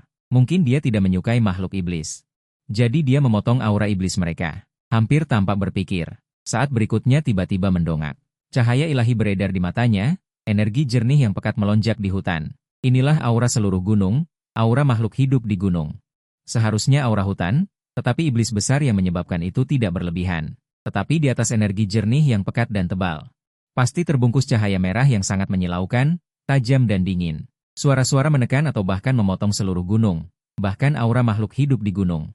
Di bawah tekanan cahaya merah itu, jangankan binatang buas di gunung, bahkan gunung itu sendiri tidak mungkin melahirkan sedikit pun bentuk spiritual. Segera, Jinji merasa matanya sakit, dan dia harus menarik kembali kekuatan supranaturalnya. Tepat ketika dia menutup mata untuk beristirahat, saudara Mudali, Apa yang kamu lakukan berdiri terus? Cepat buka alam rahasia. Aku mendesak. Bukankah aku sedang mendengarkan kalian berbicara? Dan kata-kata tadi juga merupakan bagian dari tugas. Li Fengping bergumam dalam hati. Mengeluarkan jimat, memasukkan kekuatan sihir, dan melemparkannya ke depan. Jimat itu melayang-layang. Segera terbakar, ruang di depannya mulai terdistorsi, cekung ke dalam dan runtuh. Area itu semakin besar, akhirnya membentuk pusaran elips yang dapat dilalui 3 orang. Kabut abu-abu bergolak di dalam pusaran, samar-samar ada cahaya merah yang keluar, tampak sangat aneh. Sudah kubuka, aku masuk duluan, kalian cepat susul. Mengatakan itu, aku langsung masuk ke dalamnya. Sosokku menghilang dalam kabut abu-abu yang bergolak. Saudara senior San Dao benar-benar tidak khawatir. Jinji saat ini juga membuka matanya, melihat pusaran abu-abu yang memancarkan cahaya merah. Tidak bisa menahan kerutan. Hanya setetes aura yang bocor sudah memotong aura seluruh gunung. Alam rahasia ini sama sekali tidak sederhana. Dan saudara senior San Dao benar-benar bisa menemukan penyebabnya pada saat pertama. Menghunus pedang panjang dan menggenggamnya di tangan, hatinya menjadi jauh lebih tenang, baru kemudian melangkah ke dalam pusaran abu-abu. Setelah keduanya masuk ke dalam, Li Fengping melirik sekeliling, memastikan tidak ada yang salah, lalu ikut masuk. Kabut abu-abu sampai batas tertentu menghalangi indera ilahi, tetapi setelah melewati lorong, dengan cepat pulih dan menjadi jernih. Merah, sejauh mata memandang, semuanya berwarna merah tua. Di tanah datar tanpa halangan. Tumbuh rumput tongsuan berbentuk pedang merah yang padat. Di dataran yang dipenuhi rumput tongsuan ini, itu tampak sangat aneh. Rumput tongsuan di seluruh tanah bergoyang tertiup angin, dari kejauhan tampak seperti lautan darah yang bergolak. Bahkan udara pun membawa sedikit bau darah. Ternyata ada begitu banyak Tongshuan Chao. Hampir seluruh pandangan mata dipenuhi keterkejutan. Tongshuan Chao adalah tanaman spiritual yang dipengaruhi oleh pikiran. Kultivator pedang menelan pil yang dibuat dari atribut Jian Dao, Tongshuan Chao sebagai bahan utama, dapat mencapai temper kekuatan sihir. Efek jiwa sihir, satu batang Tongshuan Chao dengan atribut Jian Dao, dapat ditukar dengan banyak poin kontribusi di dalam sekte pedang. Namun, di depan mata adalah ladang Tongshuan Chao, tetapi Jiang Jin dan Li Fengting menahan dorongan untuk memetik. Jika itu adalah seorang kultivator yang tidak tahu apa-apa, memasuki alam rahasia, mungkin sudah mulai mengumpulkan dengan panik. Namun, mereka berbeda. Informasi menyebutkan bahwa tim yang dibawa oleh tetua sebelumnya. Juga karena melakukan hal itu, hampir musnah, alam rahasia ini sangat istimewa. Setiap memetik satu batang Tongshuan Chao, akan menerima satu serangan pedang, yang setara dengan serangan kekuatan penuh dari tingkatan Anda saat ini. Tetua itu sangat berhati-hati saat itu, hanya berani memetik selusin batang untuk observasi terlebih dahulu. Tetapi tindakan ini, selusin energi pedang muncul secara bersamaan, dia nyaris tidak bisa menahannya. Energi pedang yang terpencar, memotong sebagian besar Tongshuan Chao, jika bukan karena menggunakan kartu truf. Dia akan mati di alam rahasia ini, informasi tidak menyebutkan bagian kedua, tetapi meninggalkan peringatan. Meminta orang-orang yang melakukan tugas, jangan menyentuh Tongshuan Chao itu, tujuan tetua adalah untuk menaklukkan pedang di tanah pemeliharaan pedang ini, itu hanya bisa menjadi. Jiang Jin melihat ke kejauhan gunung berbentuk pedang itu. Itu adalah pedang yang diinginkan tetua. Benar saudara Lin memberitahuku, ketika kita menyerahkan tugas ini. Tetua akan datang sendiri, untuk mencegah kebocoran berita, tetua itu hanya mengeluarkan tugas ini sekali. Alasan mengapa memilih, untuk mengeluarkan tugas pada titik waktu ini, adalah karena Ling Wang. Dia mengetahui bahwa pendekar pedang misterius memiliki senior sekte pedang yang keluar dari pengasingan, dikombinasikan dengan beberapa rumor di dalam sekte, berspekulasi bahwa senior sekte pedang yang keluar dari pengasingan. Setidaknya berada di tingkat Dao, dia sendiri hanyalah Fensu, untuk menaklukkan pedang seperti itu.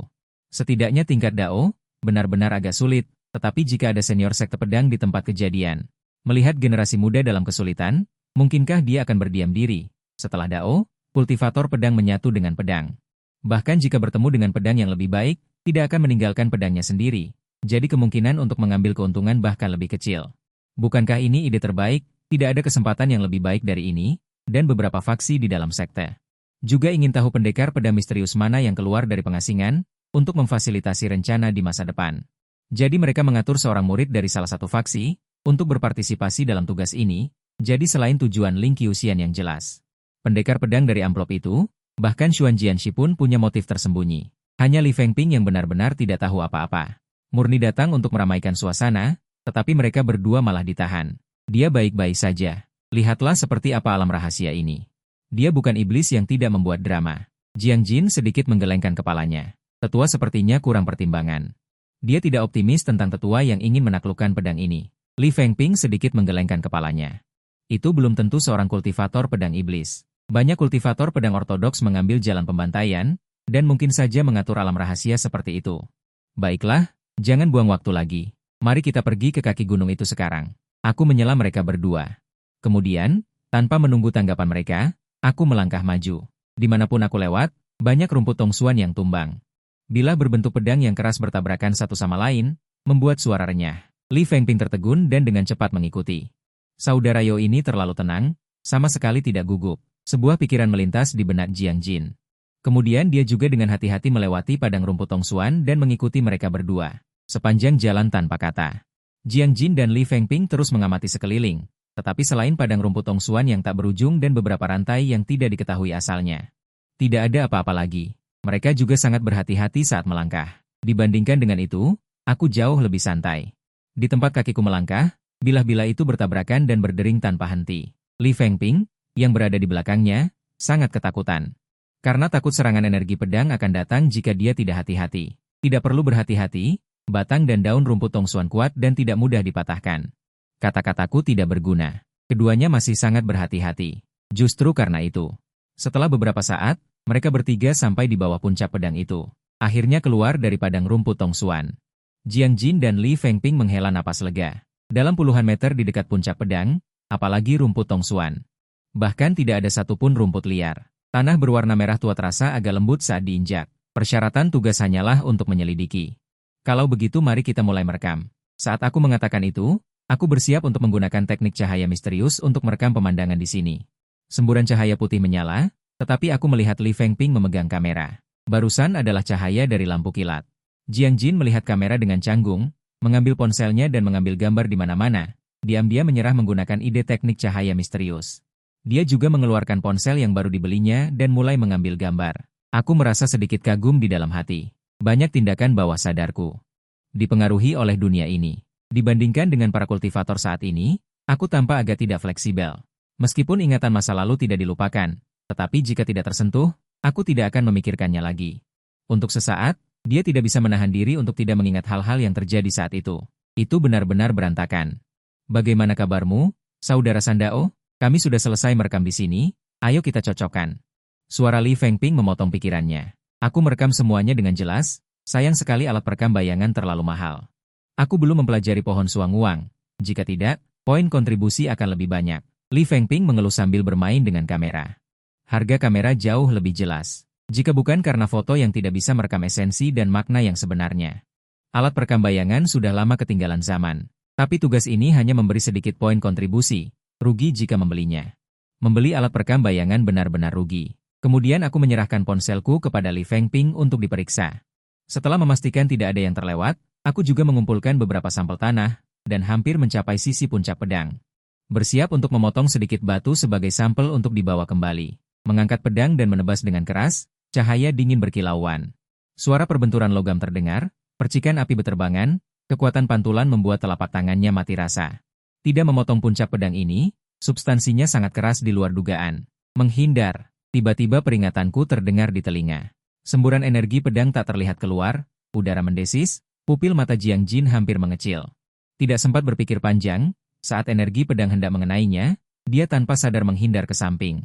Energi pedang setara dengan serangan penuh dari tahap Yuanying menengah melesat datang. Tekanan pedang yang ditimbulkan menekuk sebagian besar rumput tongsuan. Li Fengping merinding, jika terkena energi pedang ini, celaka. Dia mengangkat pedangnya dan bersiap untuk maju dan memblokirnya dengan paksa, tetapi sesosok tubuh lebih cepat darinya. Bahkan belum selangkah pun dia melangkah. Aku sudah muncul di depan jalur lintasan energi pedang dan menjentikan jari. Tanpa suara, energi pedang yang mampu membelah sungai dan lautan di dunia luar. Seolah-olah sapi lumpur masuk ke laut, bahkan tidak menimbulkan riak sedikit pun, dengan mudah dihancurkan. Menghilang tanpa bekas. Kedua orang itu tertegun melihat pemandangan ini. Pikiran yang sama muncul di benak mereka. Mungkinkah ini Yuanying? Saudara Sandao ini jelas bukan hanya tahap Yuanying. Bahkan seorang kultivator tahap akhir Yuanying. Tidak mungkin dengan mudah memblokir energi pedang itu. Untuk sesaat, dia bahkan curiga. Saudara Sandao juga terpengaruh oleh tren kultivasi Inner Roll yang sangat populer di sekte agung tertinggi Dao baru-baru ini. Tapi sepertinya tidak mungkin. Melihat penampilannya saat ini, sepertinya dia tidak berniat menyembunyikan tingkat kultivasinya sendiri. Saudara, apakah Anda benar-benar hanya tahap Yuanying? Pandangan harus lebih luas. Apa yang dikatakan saudara itu benar? Memang ada beberapa orang yang berwawasan dangkal. Berlatih bisa membalikan keadaan dan membantu musuh. Kekuatan tempur musuh paling banter bisa bertarung 1 atau 2 jurus dengan Yuan Ying. Kalau dipikir-pikir, Yuan Ying dengan mudah menangkis senjata pedang tingkat Yuan Ying sepertinya sangat masuk akal. Masuk akal apanya? Kakak senior Sandao, bukankah kau petugas luar? Sudah kubilang dia itu Tian Jiao.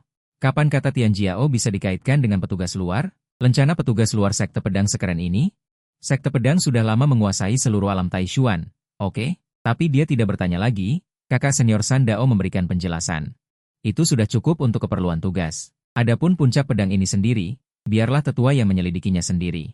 Karena tugasnya sudah selesai, ayo cepat tinggalkan alam rahasia ini. Aku selalu merasa ada yang aneh dengan alam rahasia ini. Li Fengping langsung berkata, selain senjata pedang itu, proses tugas kali ini cukup lancar. Tapi dia selalu merasa seperti diawasi oleh sesuatu. Ditambah lagi, dia merasa sedikit sial dalam 2 hari terakhir ini, jadi dia merasa sedikit merinding. Poin kontribusi memang penting, tapi keselamatan lebih penting. Jiang Jin sebenarnya juga merasakan hal ini di dalam hatinya. Bagaimana menurut kakak senior Sandao? Aku oke saja. Aku tetap dengan sikap santai seperti itu. Salah satu tujuannya dalam perjalanan ini adalah untuk mengamati kemampuan beradaptasi murid generasi baru. Dari yang terlihat sekarang, tidak ada celah besar. Melihat keduanya setuju, Li Fengping dengan cepat mengeluarkan sebuah jimat.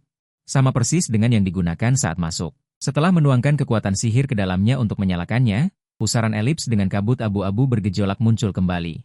Tapi kali ini tidak ada cahaya merah aneh itu. Jiang Jin dan Li Fengping tidak ingin berlama-lama. Setelah lorong terbuka, mereka dengan cepat masuk. Aku berjalan ke pintu masuk lorong, tiba-tiba menoleh ke belakang untuk melihat bulan merah di langit. Angin sepau-sepau bertiup. Lingkaran riak yang terlihat dengan mata telanjang beriak di sekitar bulan merah yang tergantung tinggi di langit. Bulan merah kembali tenang. Aku berbalik dan melangkah keluar. Sosokku menghilang ke dalam kabut abu-abu yang bergejolak. Setibanya di luar alam rahasia, aku melihat Li Fengping sedang memegang ponsel. Seharusnya dia mengirimkan foto-foto yang diambil di dalam alam rahasia kepada Zhang Lang. Jiang Jin bersandar di samping pohon besar. Dia sedikit mengangguk saat melihatku keluar. 2 menit kemudian, Li Fengping meletakkan ponselnya. Oke. Foto-foto di dalam alam rahasia sudah kukirimkan kepada Zhang Lang. Sampel-sampel ini juga akan kukirimkan kembali ke sekte pedang. 2 hari ini, kakak senior dan kakak senior perhatikan akun kalian. Poin kontribusi akan langsung ditransfer ke akun kalian. Karena tugasnya sudah selesai, kakak senior Sandao, rekan Taois Li, aku ada urusan, jadi aku pergi duluan. Semoga ada kesempatan untuk bekerja sama lagi di masa depan. Tugas kali ini cukup mudah, dan rekan Taois Li ini juga orang yang hebat. Layak untuk diajak bekerja sama. Setelah mengatakan itu, Jiang Jin menangkupkan tangannya, lalu melihat keduanya pergi dari kejauhan. Aku juga pergi. Seberkas cahaya lain melesat keluar dari hutan pegunungan, dan dalam sekejap menghilang dari pandangan. Dalam sekejap, hanya Li Fengping yang tersisa di tempat itu. Sayang sekali, aku sebenarnya ingin menambahkan saudara Sandao sebagai teman, tetapi dia pergi terlalu cepat, jadi aku harus menunggu lain kali. Sambil berpikir, Li Fengping naik ke langit. Setelah memastikan posisinya, dia dengan cepat berubah menjadi titik kecil di cakrawala. Setelah tugas selesai, aku harus menemui saudara Lin dan yang lainnya, dan mengembalikan Gio keluarga saudara. Mendiskusikan rencana selanjutnya, hari ini belum berlalu. Saudara Lin dan yang lainnya akan mengurung si Tian. Tidak lama setelah mereka bertiga pergi, seekor ular piton raksasa berenang ke tempat mereka bertiga berada. Tiba-tiba ruang berputar. Samar-samar ada cahaya merah yang keluar, seperti saat Li Fengping membuka lorong sebelumnya. Percikan darah. Bagian atas tubuh ular piton raksasa itu menghilang begitu saja, darah menetes ke atas batu yang menonjol itu. Sisa tubuh yang tersisa terus menggeliat, tetapi seiring berjalannya waktu, sisa tubuh kehilangan kekuatan untuk bergerak. Bergulir ke bawah, akhirnya tergantung di 2 pohon, binatang buas di dekatnya mencium bau darah. Satu persatu datang mencari, setelah beberapa perebutan, seekor beruang coklat menang. Dia mengusir binatang buas lainnya, duduk dan memakan sendiri sisa tubuh ular yang telah kehilangan nyawanya. Akhir-akhir ini semakin sulit saja. Bagaimana mungkin sekte pedang misterius kecil ini tiba-tiba menjadi kacau? Siapa sangka akan ada kultivator hebat. Keluar dari pengasingan di dekat sini, ada 2 orang, satu tinggi dan satu pendek, mengenakan jubah hitam, di jubahnya. Seperti disulam dengan pola hantu iblis, auranya dingin. Beruang coklat yang sedang memakan tubuh ular merasakan bahaya. Tiba-tiba menoleh untuk melihat mereka berdua, mengeluarkan raungan rendah, mencoba menakut-nakuti mereka berdua. Bagaimana dengan saudara Zhang? Jika seseorang mendapatkan keuntungan terlebih dahulu, bukankah usaha kita selama beberapa tahun terakhir akan sia-sia? Untuk menemukan saudara Zhang, mereka menghabiskan begitu banyak waktu, dan mempertaruhkan bahaya. Membunuh begitu banyak orang, dan belum sempat melakukan apapun, mereka melarikan diri dengan malu.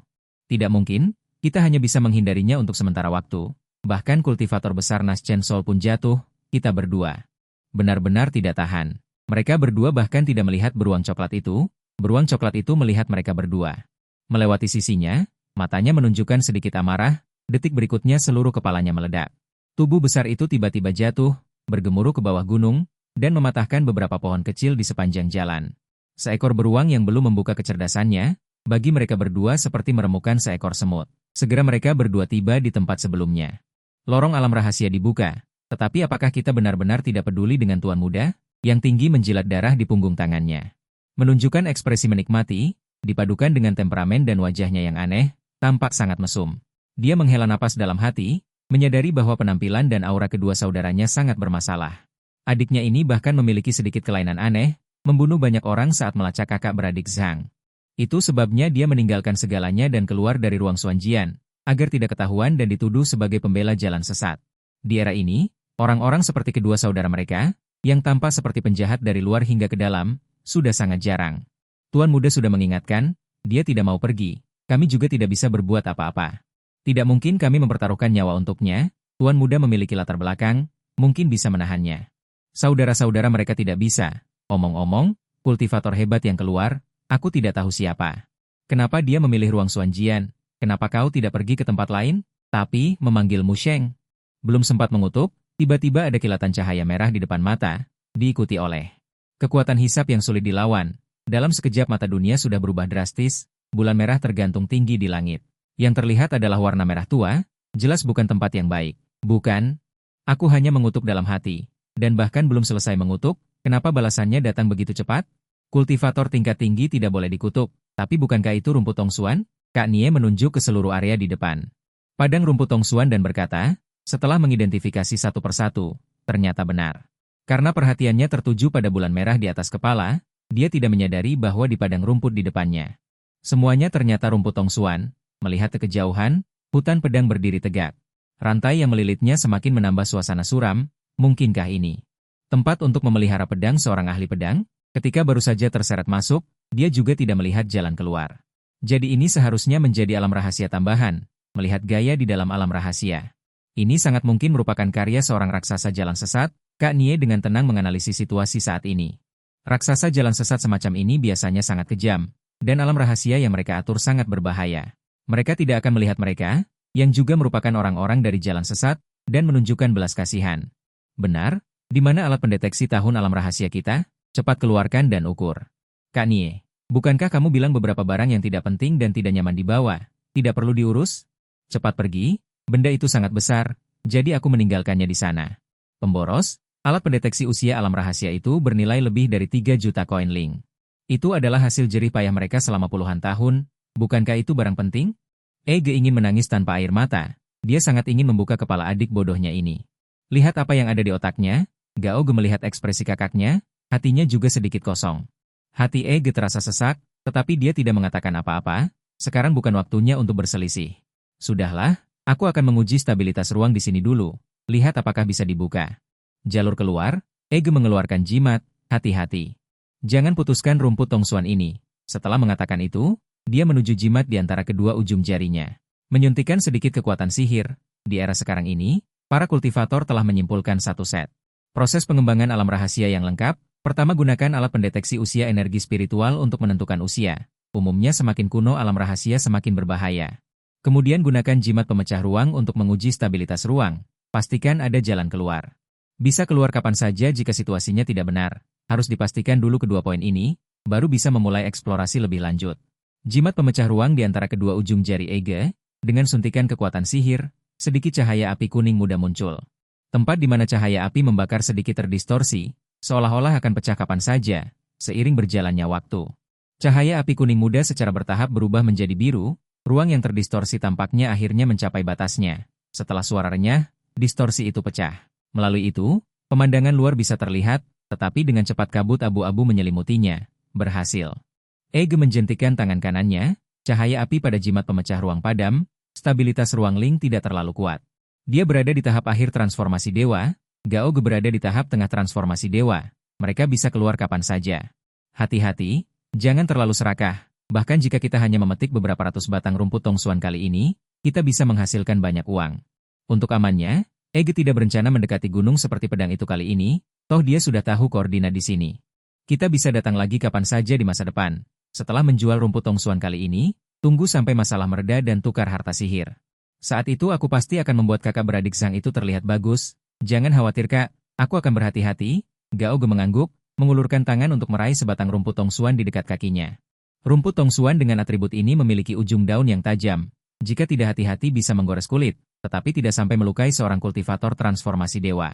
Menggenggam rumput tongsuan, daun rumput langsung diremas menjadi satu. Jangan terlalu kasar, khasiat obatnya akan hilang. Minggir. Ege tiba-tiba meraung. Gao Ge tidak menyadari apa yang terjadi. Secara tidak sadar mengikuti perintah kakaknya, tetapi sudah terlambat. Plasma berceceran di udara membentuk busur, membawa lengan dengan setengah bahu terpisah dari Gao Ge. Potongan yang rapi adalah pedang, tapi kenapa? Ekspresi Gao Ge sedikit bingung, jelas belum bereaksi sampai merasakan sakit. Energi spiritual yang kuat menyebar, aliran udara menyapu, rumput tongsuan di sekitar pohon-pohon ditekan hingga membungkuk, dan kesadaran ilahi yang keras dan kasar berkembang dengan gila-gilaan. Mata Gao Ge merah padam, hanya ada satu pikiran di benaknya, menemukan orang yang menyerang secara diam-diam itu. Menghancurkan jiwanya sampai mati, kemarahan di usia tuanya tiba-tiba berhenti di saat berikutnya. Puluhan pedang tak terlihat melintas lagi. Energi spiritual yang nyaris tidak beroperasi seperti kertas, mudah ditembus dan dipotong, garis-garis merah padat muncul di wajahnya. Gao Ge membuka mulutnya, potongan-potongan daging jatuh dan hancur satu persatu. Tanpa peduli sedikit pun, dia langsung bergegas, mengulurkan tangan tetapi hanya meraih 2 potong daging. Di bawah pembantaian pedang itu, tidak hanya vitalitas tubuh fisik, bahkan jiwa pun dimusnahkan sepenuhnya. Selain pedang pertama, energi spiritual yang meledak juga mematahkan beberapa rumput tongsuan. Ren Qiang panik. Dibandingkan dengan tekanan aura dari seorang kultivator Naschen Soul, itu masih terlalu kecil untuk diperhatikan. Jika tidak demikian, jumlah pedang akan jauh lebih sedikit, dia mungkin masih memiliki secercah kehidupan. Setumpuk potongan daging berserakan. Darah yang mengalir mewarnai rumput tongsuan di dekatnya menjadi merah. Gao Ge merasakan kesedihan yang luar biasa di hatinya. Dia merasa harus segera keluar. Dia membuat penilaian yang paling rasional, dengan cepat mencari cincin penyimpan dari daging dan darah, lalu berdiri dan hendak membuka lorong. Namun, pemandangan di depannya membuatnya benar-benar putus asa. Pedang itu tidak menghilang, tetapi menyesuaikan kekuatannya. Jadi sedikit lebih lambat, ratusan, ribuan. Tidak terhitung lagi, di bawah reaksi berantai, tampaknya pedang di tahap akhir dewa sangat dahsyat. Seperti tsunami dan badai, pembantaian yang dahsyat datang, cahaya merah melintas di lereng gunung. Sebuah kotak giok berlumuran darah jatuh dari udara. Tidak jauh dari sana seekor kera putih datang, didorong oleh rasa ingin tahu. Dia menjatuhkan buah di tangannya, mengambil kotak giok dan memainkannya sebentar, lalu menggigitnya beberapa kali. Setelah menyadari bahwa itu bukan makanan, dia dengan cepat kehilangan minat, menjatuhkan kotak giok dan berlari ke puncak gunung. Pada saat yang sama, aku sudah kembali ke kamar pedang misterius, cahaya spiritual berkilauan di dinding villa, angin sejuk yang nyaman bertiup perlahan. Aku bersandar di kursi rotan, memegang kartu giok biru di tanganku, poin kontribusi hadiah tugas. Tidak lama setelah dia kembali, itu ditransfer ke akunnya, atau lebih tepatnya. Akun You Sandao ini memiliki saldo yang lumayan, tapi bukan itu yang aku perhatikan. Bersamaan dengan poin kontribusi ini, ada kalimat, aku menyuruh muridku mencarimu. Munculnya kalimat ini berarti seseorang di dalam Jianzhong tahu bahwa orang yang keluar dari ruang pedang misterius adalah dia. Tapi hanya 1 atau 2 orang yang tahu tentang identitas palsu ini, seharusnya dia mengirim pesan sebelumnya. Ketika Jianzhong menjelaskan situasinya dan menenangkan kekacauan, dia menggunakan identitas palsu yang tidak dikenal. Bagaimana identitasnya bisa tiba-tiba terungkap? Mungkinkah saat itu? Dia memikirkan satu hal. Sebelumnya di Aula Zashi, dia pernah menyuntikkan sedikit energi spiritual. Untuk memastikan identitasnya, setelah dipikir-pikir, hanya itu satu-satunya kemungkinan yang bisa mengungkapnya. Mampu melihat melalui penyamaranku, tapi metode deteksi energi spiritual sungguh tidak sederhana. Masih saja ceroboh. Dia tersenyum tak berdaya. Aku menyalakan TV. TV sedang menayangkan program promosi lalu lintas. Belakangan ini ada banyak program seperti ini. Dan jalanan juga dipenuhi promosi. Terlalu banyak orang yang kembali ke ruang pedang misterius belakangan ini, kecelakaan besar seperti tabrakan sering terjadi. Yang paling sial adalah Jian Xiuling dan Feng, yang pertama kali ditangkap. Sebagai murid Jianzhong, mereka sudah berkali-kali dijadikan contoh pengadilan disiplin Jianzhong. Sebelum era perubahan besar, mereka bertugas mengelola hukum pidana sekte dan mendesak para murid untuk mematuhi. Sebuah departemen yang bertanggung jawab atas aturan Jianzhong, tidak jauh berbeda dengan yang ada di toko Fajar lama ini. Tapi nama-nama toko masih sama seperti dulu, seperti Paviliun Ganlin, Menara Changfeng, Kizensai dan lain-lain. Aku berjalan di mall sambil mengamati sekeliling dengan santai.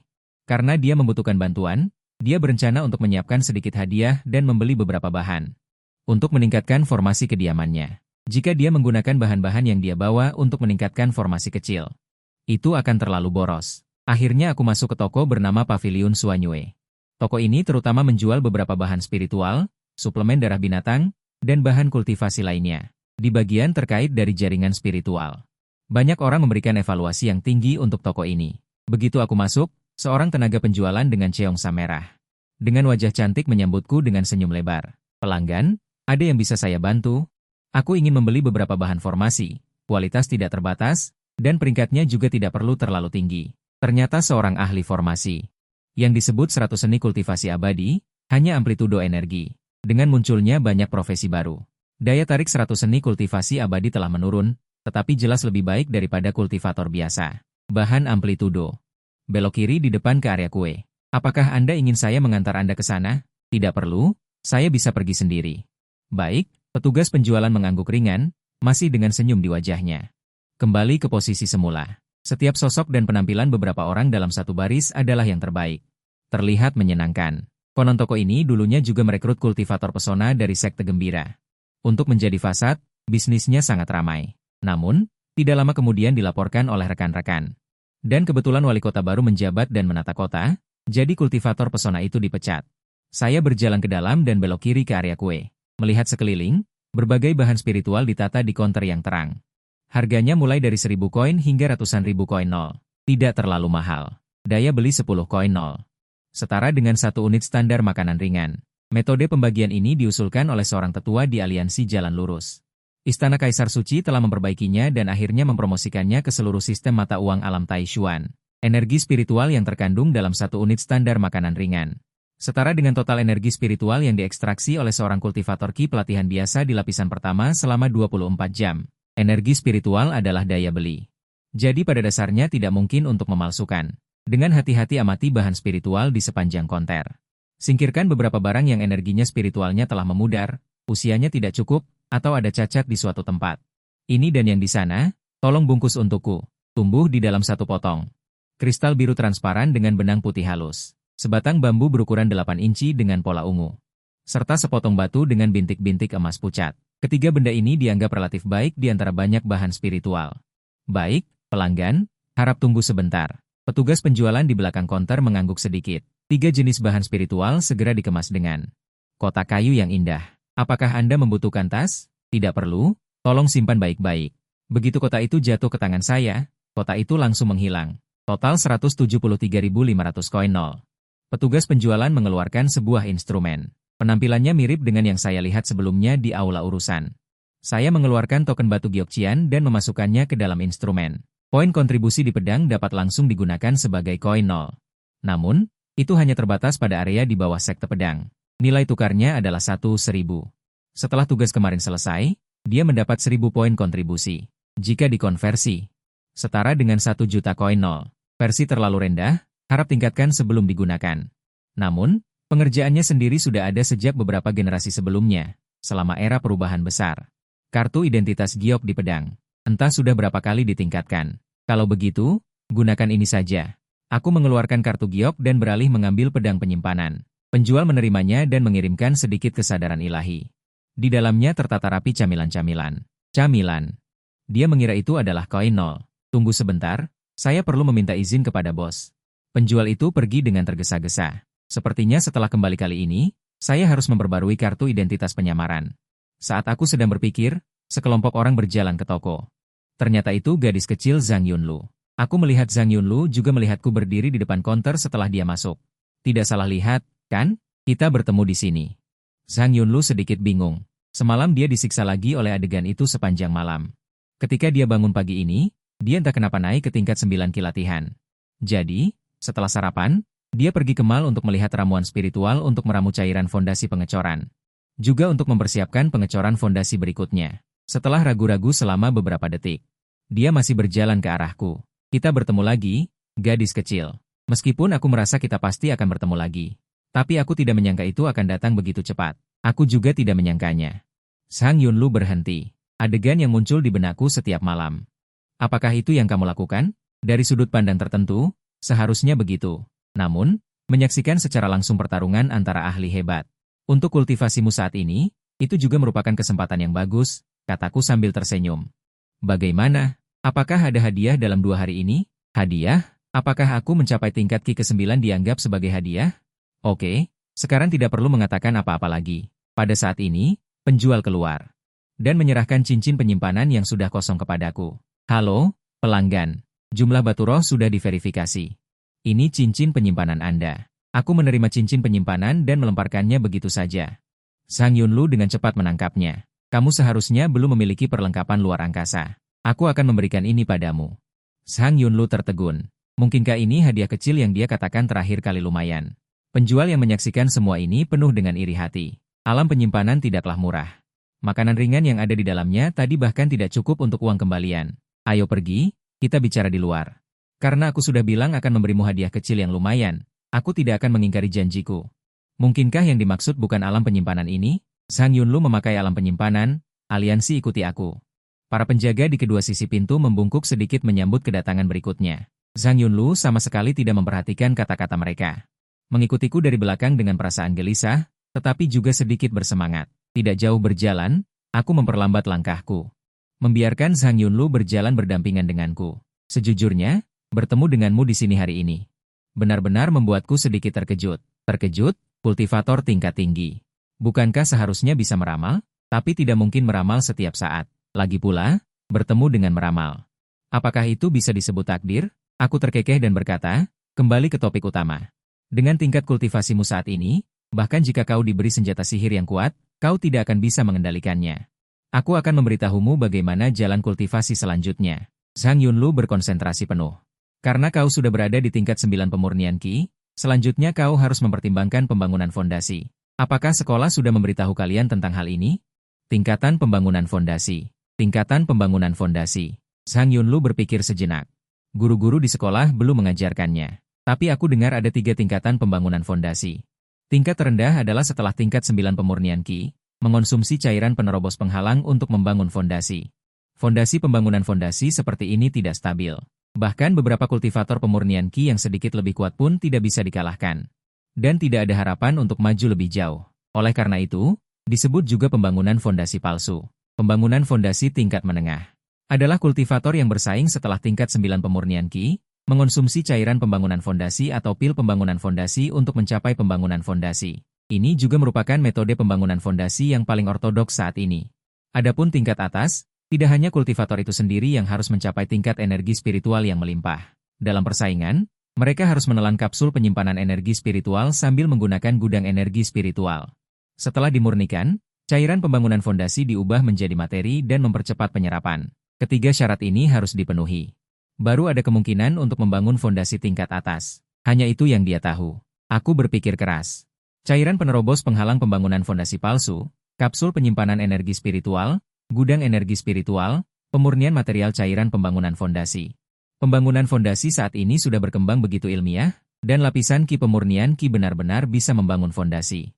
Ini bahkan belum pernah terdengar sebelum dia menutup diri. Setelah sekali menutup diri, dunia berubah drastis. Namun, banyak hal yang tidak saya mengerti telah muncul. Jika bantuan eksternal seperti ini, apakah alam berikutnya juga telah menyimpulkan metode persaingan yang lebih ilmiah? Biarkan saya berbicara tentang 3 jenis bantuan eksternal yang saya ketahui, yang agak berbeda dari apa yang Anda katakan. Jenis bantuan eksternal pertama berfokus pada tugas eksternal, seperti meminum pil bantuan eksternal yang baru saja Anda sebutkan, mungkin termasuk dalam kategori ini. Di zaman kuno, beberapa orang mencari harta spiritual surga dan bumi dan mengubahnya menjadi fondasi spiritual. Atau memindahkannya ke akar kekuatan magis untuk membantu, yang juga dapat dianggap sebagai jenis pertama. Kekuatan tempur ini tidak rendah. Tetapi metodenya terlalu sederhana, jadi sudah lama dihilangkan. Jenis bantuan eksternal kedua adalah menyerap esensi matahari. Memadatkan cahaya bulan, melatih habu hati, membersihkan tulang dan kekuatan spiritual, mengambil harta karun surga dan bumi. Mengekstra pesonanya, sekali berhasil, bantuan eksternal menjadi sempurna. Disebut bantuan eksternal alami. Bantuan eksternal alami juga disebut bantuan eksternal sempurna, yang tidak hanya membutuhkan persyaratan untuk latihan kultivasi. Tetapi prosesnya juga sangat berbahaya. Bagaimanapun, esensi matahari dan cahaya bulan sangat dahsyat bagi praktisi Ki Refining. Jika tidak hati-hati, itu akan menjadi akhir dari hidup. Adapun bantuan eksternal jenis ketiga ini, berlatih teknik misterius tertinggi. Juga perlu memahami benda dan hukum, sedikit bulu, merebut ciptaan surga dan bumi. Setelah bantuan berhasil, ada berbagai kekuatan luar biasa, yaitu bantuan eksternal ciptaan. Itu adalah ranah yang dapat diakses oleh para kultivator setelah mereka bergabung dengan Dao. Dan antara bergabung dengan Dao dan bantuan eksternal. Berapa banyak alam besar yang berbeda? Jadi para kultivator yang dapat membantu jenis bantuan eksternal ketiga ini. Tidak banyak di seluruh alam Tai Chuan. Merebut ciptaan surga dan bumi, mencuri misteri kelinci giok. Dalam mitos, ini adalah teknik umur panjang yang diturunkan oleh Patriark Bodhi kepada Raja Kera Agung.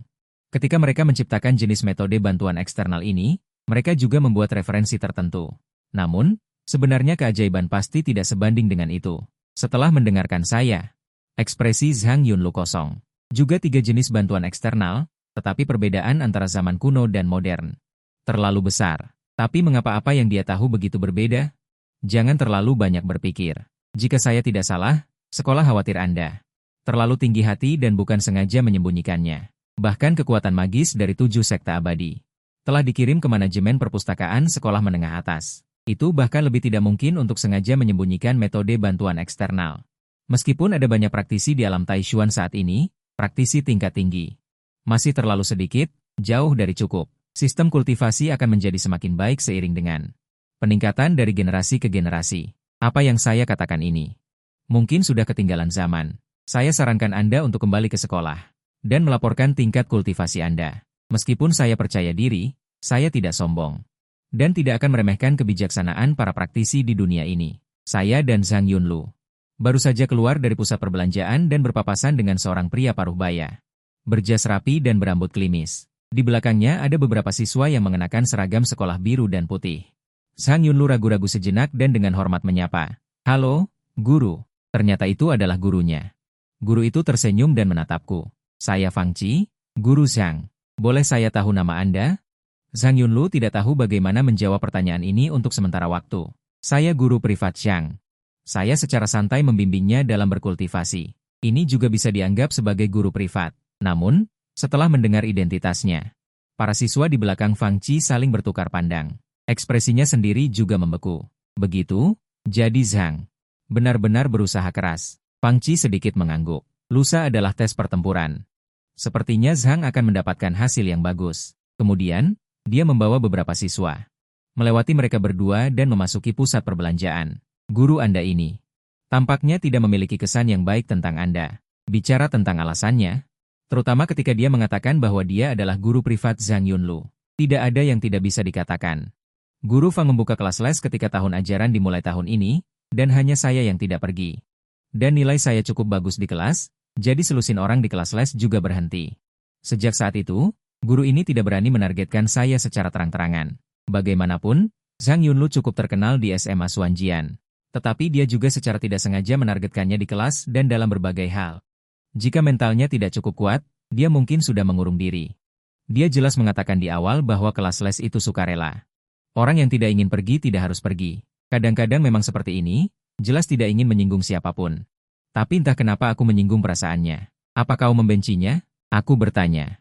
"Membenci gurumu sendiri?" Kedengarannya agak berlebihan. Tapi setelah mendengar pertanyaanku, aku memang merasa sedikit tidak nyaman. Aku tidak tahu apakah dia jujur. Mendengar jawaban ini, aku tidak terkejut. Hal semacam ini bisa jadi masalah besar atau kecil.